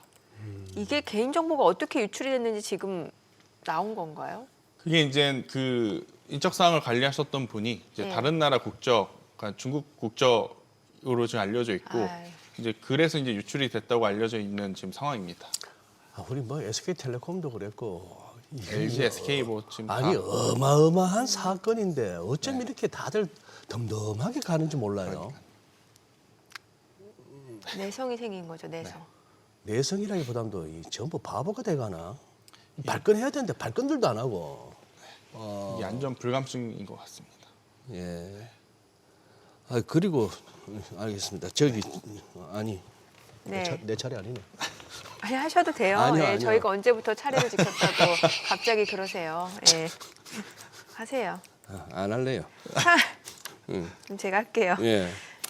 해운주가 앞서서 이제 개장하고 나서 좀 움직임이 있었던데 보니까 상하이 컨테이너 운임 지수가 지금 어느 정도 하락세가 좀 마무리됐다라는 얘기가 나오는 것 같아요. 네. 예전에 막 뭐 발틱 운임 지수 뭐 이런 것도 있었고 이거 오랜만에 또 저희가 체크를 해보네요. 사실 지금 말씀 주신 발틱 운임 지수가 지금 큰 핫 이슈입니다. 예. 그러니까 이제 긴이라고 하는 쪽에서 예. 올해 이제 11월부터 철강석을 이제 수출을 하기 시작했습니다. 외부 네. 나라로. 그러다 보니까 기존의 그 철강석을 가지고 오는 나라가 대표적으로 중국이라든지 호주였는데 이제 기니에서 갖고 오려다 보니까 해상 항로 거리수가 네. 기존보다 3배가 지금 늘어난 거죠. 그런데 이제 가뜩이나 지금 배가 많이 없었습니다. 벌크선 같은 경우에는. 왜 그러느냐, 여러분들도 아마 느끼셨겠지만 지난 1년에서 2년 동안 우리나라 조선사들이 강세를 보였던 건 벌크선에 대한 수주가 줄고 LNG라든지 천연가스를 이제 실어 나르는 에너지에 좀 특화되어 있는 조선의 발주가 많아서였거든요. 근데 그 사이에 상대적으로 벌크선에 대한 수주가 굉장히 많이 줄었는데 네. 이제는 먼 데서 이제 그 철강석들을 가지고 와야 되는 상황 속에 배가 없는 겁니다. 배가 없으니까 당연히 이제 이것을 경쟁하듯이 이제 가져가려는 쪽이 많다 보니까 운임 지수가 지금 올라갈 수밖에 그러네요. 없는 상황이고 가뜩이나 그 상황에 거리가 멀어진 거죠. 네. 그러니까 이제 이거를 해상운임 시장에서는 톤 마일 효과라고 하는데 바다에 떠 있는 시간이 그만큼 길어지면 길어질수록 운임 비용은 올라갈 수밖에 없는 상황이 예. 되는 거죠. 그래서 이제 이쪽에 대한 관심도가 좀 올라가고 있는데 이걸 이제 일시적으로 볼 거냐 아니면 이제 중장기적인 어떤 추세의 개선세로 볼 거냐 이제 많은 이야기들이 있겠지만 일단 우리나라 기업들은 저는 단기적으로 좀 보시는 게 맞을 것 같다는 생각이 들어요.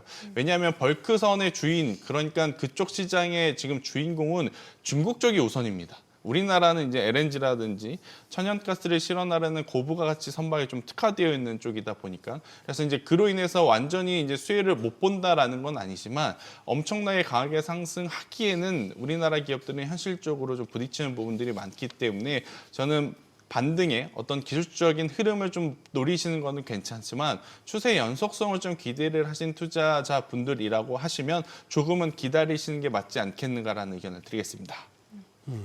예, 그래요. 요거보다 아니 요거 좀 한번 네.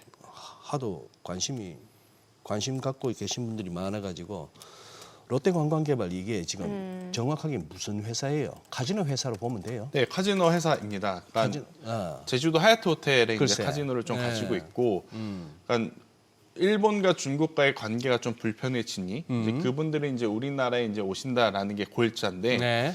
뭐 안 그래도 사실 롯데관광개발 같은 경우에는 가장 중요한 관광객분들이 사실 중국보다는 일본 분들입니다.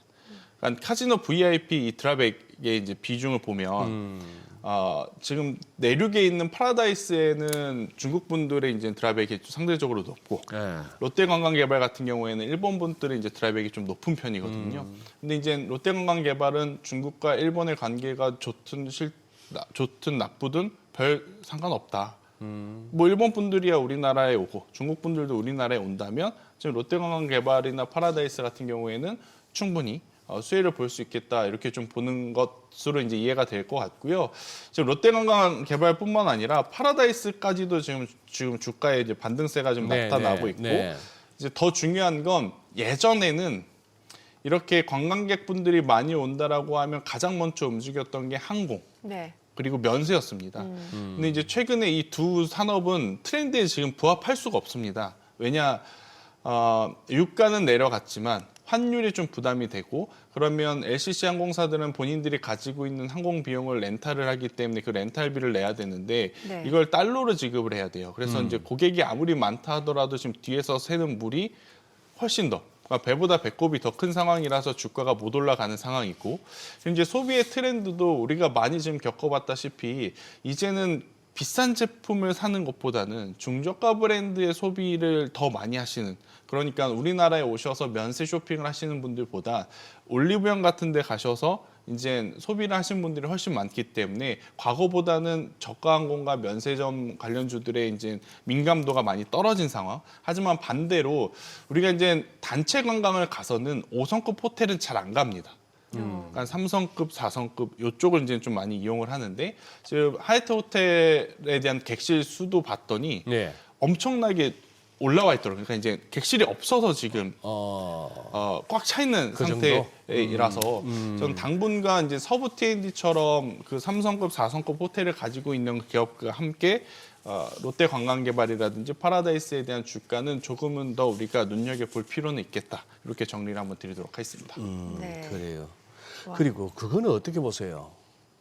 왜 가끔씩 왜 네. 선수들 1루에 나가가지고 벤치 보다가 감독 사인 잘못 읽어가지고 네. 지난 금요일 날 그거잖아요. 뭐 어디나 저기나 요즘 단독이 난리를 치는데 단독 그렇죠. 기사가 한경에서 나왔고 네. 제목도 코스닥 붐업 시동 이렇게 돼가지고 네. 그날 갑자기 막 한 2조 가까이 패대기 치면서 코스피를 외국인들이 코스닥으로 확 가버렸어요. 그러고 나서 다음 날 토요일 날 금융위에서 보도 자료까지 내면서 그 기사의 패러그래프까지 인용하면서 그렇죠. 아니다. 네. 내용도 시기도 정해진 바 없다 한 거예요. 네. 그러면 지금 사인을 잘못 읽은 거예요? 아니면은 간을 보는 거예요, 지금 벤치에서? 저는 약간의 후자의 느낌이라고 그래요? 봐요. 저는. 그래요? 왜 그러냐면 최근에 우리나라 지금 정부에서는 아니다라는 것에 대해서는 칼같이 아니다고 선을 그었거든요. 칼같이. 네. 그런데 이번에는 그런 바 없다, 아니다라는 표현은 안 쓰고 협의된 바 없다라는 이야기를 좀 했어요. 그러니까 예. 투자자분들은 그래 아직 협의 중에 있구나 이렇게 좀 받아들이시는 분들이 더 많은 것 같고 저도 이제 그쪽으로 좀 바라보고 있는 상황이고 그리고 만약 지금 1000포인트가 아니라 허무맹랑하게 뭐 2000포인트, 3000포인트였다면, 그러니까 코스닥 기준으로 그랬다면 저도 그렇게까지 크게 신경 쓰지는 않았을 것 같아요. 근데 현재 레벨단이 900포인트 선에서 이제 1000스닥 간다는. 그러니까 920에서 1000스닥 계산해 네. 보니까 8%만 들어가면 돼요. 그렇죠. 그러니까 네. 요 정도 수준이면 네. 지금 제약바이오 그리고 2차 전지만 일부 조금만 움직여줘도 가능한 구간이라서 예. 이제 투자자분들이 이제 실현 가능성이 높잖아요. 아. 그러니까 이제 누가 보더라도 2000포인트, 3000포인트는 너무 이제 괴리감이 크고 900포인트에서 이제 1000포인트라고 하니까 이거는 현실성이 있고 네. 그리고 우리가 이제 8월, 9, 10월 때 코스피 가는 걸 봤지 않습니까? 봤죠. 그러니까 코스닥이 조금만 움직여도 그래 1000포인트는 가겠지라는 투자 심리가 더 강했던 것 같아요. 그런데 이제 명분 없는 상승이 나왔던 건 아니었고요. 네. 그래도 올라갈 종목군들이 좀 올라가서 저는 내심 좋긴 하더라고요. 그러니까 올라갈 종목이라고 하면 결국엔 제약바이오냐 2차 전지냐인데 2차 전지는 조금 논외로 좀 치겠습니다. 네. 2차 전지는 사실 우리에게 보여줘야 될 게 너무 많은 상황. 하지만 그래도 수출 데이터를 통해서 보니까 ESS 에너지 저장 장치에 대한 수출 데이터는 굉장히 좋았던 것을 감안을 해보면 앞으로는 이게 기대감이 아니라 이제 그 기대감을 충족시켜줄 수 있겠다라고 생각이 들더라고요. 일단 2차 전지는 논외로 치고 그러면 코스닥 전체적으로 시가총액 1위부터 30위까지를 봤을 때 50% 이상이 제약바이오입니다. 근데 그 제약바이오가 지금 실적이 안 좋은가? 실적 너무 좋습니다. 네. 셀트리온과 셀트리온 제약 여러분들 주가 왜 이렇게 안 오르시지라고 생각하시는 분들은 두 기업의 영업이익률의 개선세를 좀 체크를 하세요.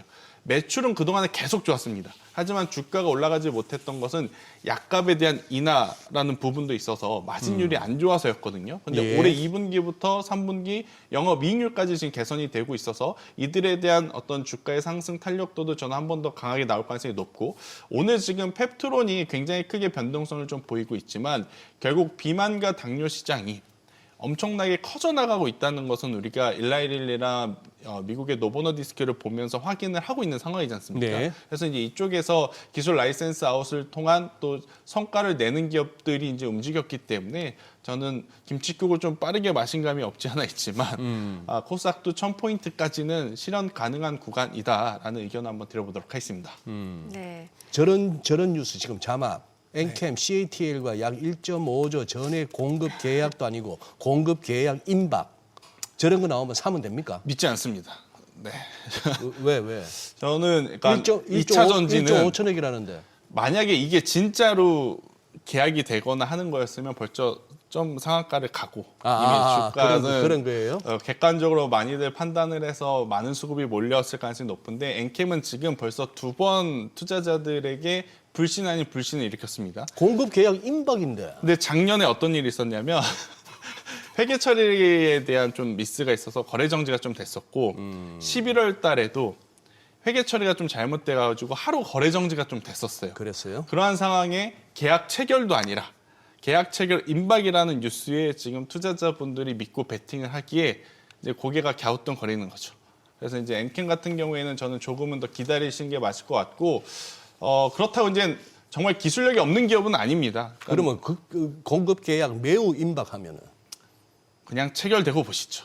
그렇게 알겠습니다. 네, 체결되고 보시는 게 맞을 것 같습니다. 제가 지난주에도 리튬 쪽은 사명에 리튬자 들어간 것도 피해야 하고 공급 이슈도 확실하게 체결되기 전까지는 안 보는 게 낫지 않겠나라고 좀 말씀을 좀 드렸습니다. 예. 네. 외국인이 지금 12월 달 들어서 그래도 좀 순매수를 보여주고 있고 오늘은 보니까 외국인이 사는 종목들 시세가 굉장히 좋거든요. 네. 수급 상황은 어떻게 보세요? 한 가지 대내외 변수라고 하면 네. 저는 엔캐리 트레이드 청산 물량들은 좀 조심할 필요는 있다는 생각이 들어요. 네. 이게 왜 그러느냐? 지금 미국은 파월 연준 의장의 후임자로 거의 캐비넷 시시라는 분이 정해지는 분위기지 않습니까? 그분은 비둘기파적인 분들 중에 가장 비둘기파적인 분. 올해 금리 인하뿐만이 아니라 내년에도 3회 이상 금리 인하를 하겠다라는 이야기가 굉장히 나오고 있는데 반대로 일본의 총리부는 금리 인상에 대한 이야기들을 지금 할 수밖에 없는 상황이에요. 그러면 미국과 일본의 금리의 차가 줄어들면 줄어들수록 낮은 엔화로 이제 투자를 했던 사람들이 그것을 회수하는 과정 속에 우리가 작년에 한번 겪었었던 엔캐리 트레이드 청산 물량들이 시장에 언제든지 좀 쏟아질 수 있겠다. 그런데 이걸 길게 보면 우리나라 원화에 대한 가치는 지금은 굉장히 불편하지만 이것도 시간이 지나면 좀 안정화될 가능성이 높아 보여요. 네. 지금 뭐 일각에서는 서학개미 분들이 투자를 많이 해서 그리고 혹은 기업들이 이제 원화로 환전을 안 해서라고 하는데 그거는 저는 근본적인 이유는 아니라고 생각을 하고요.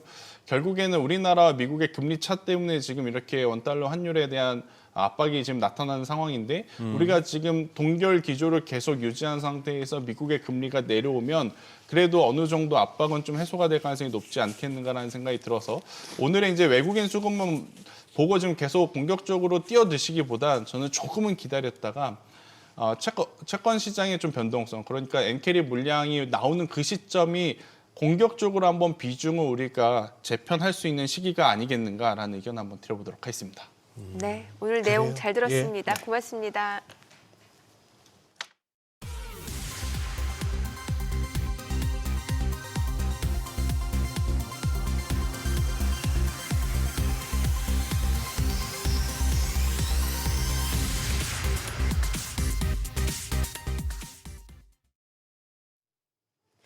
오늘은 또 외국인 순매수 덕분에 코스피가 1% 이상 상승하네요. 코스닥은 좀 쉬어가고.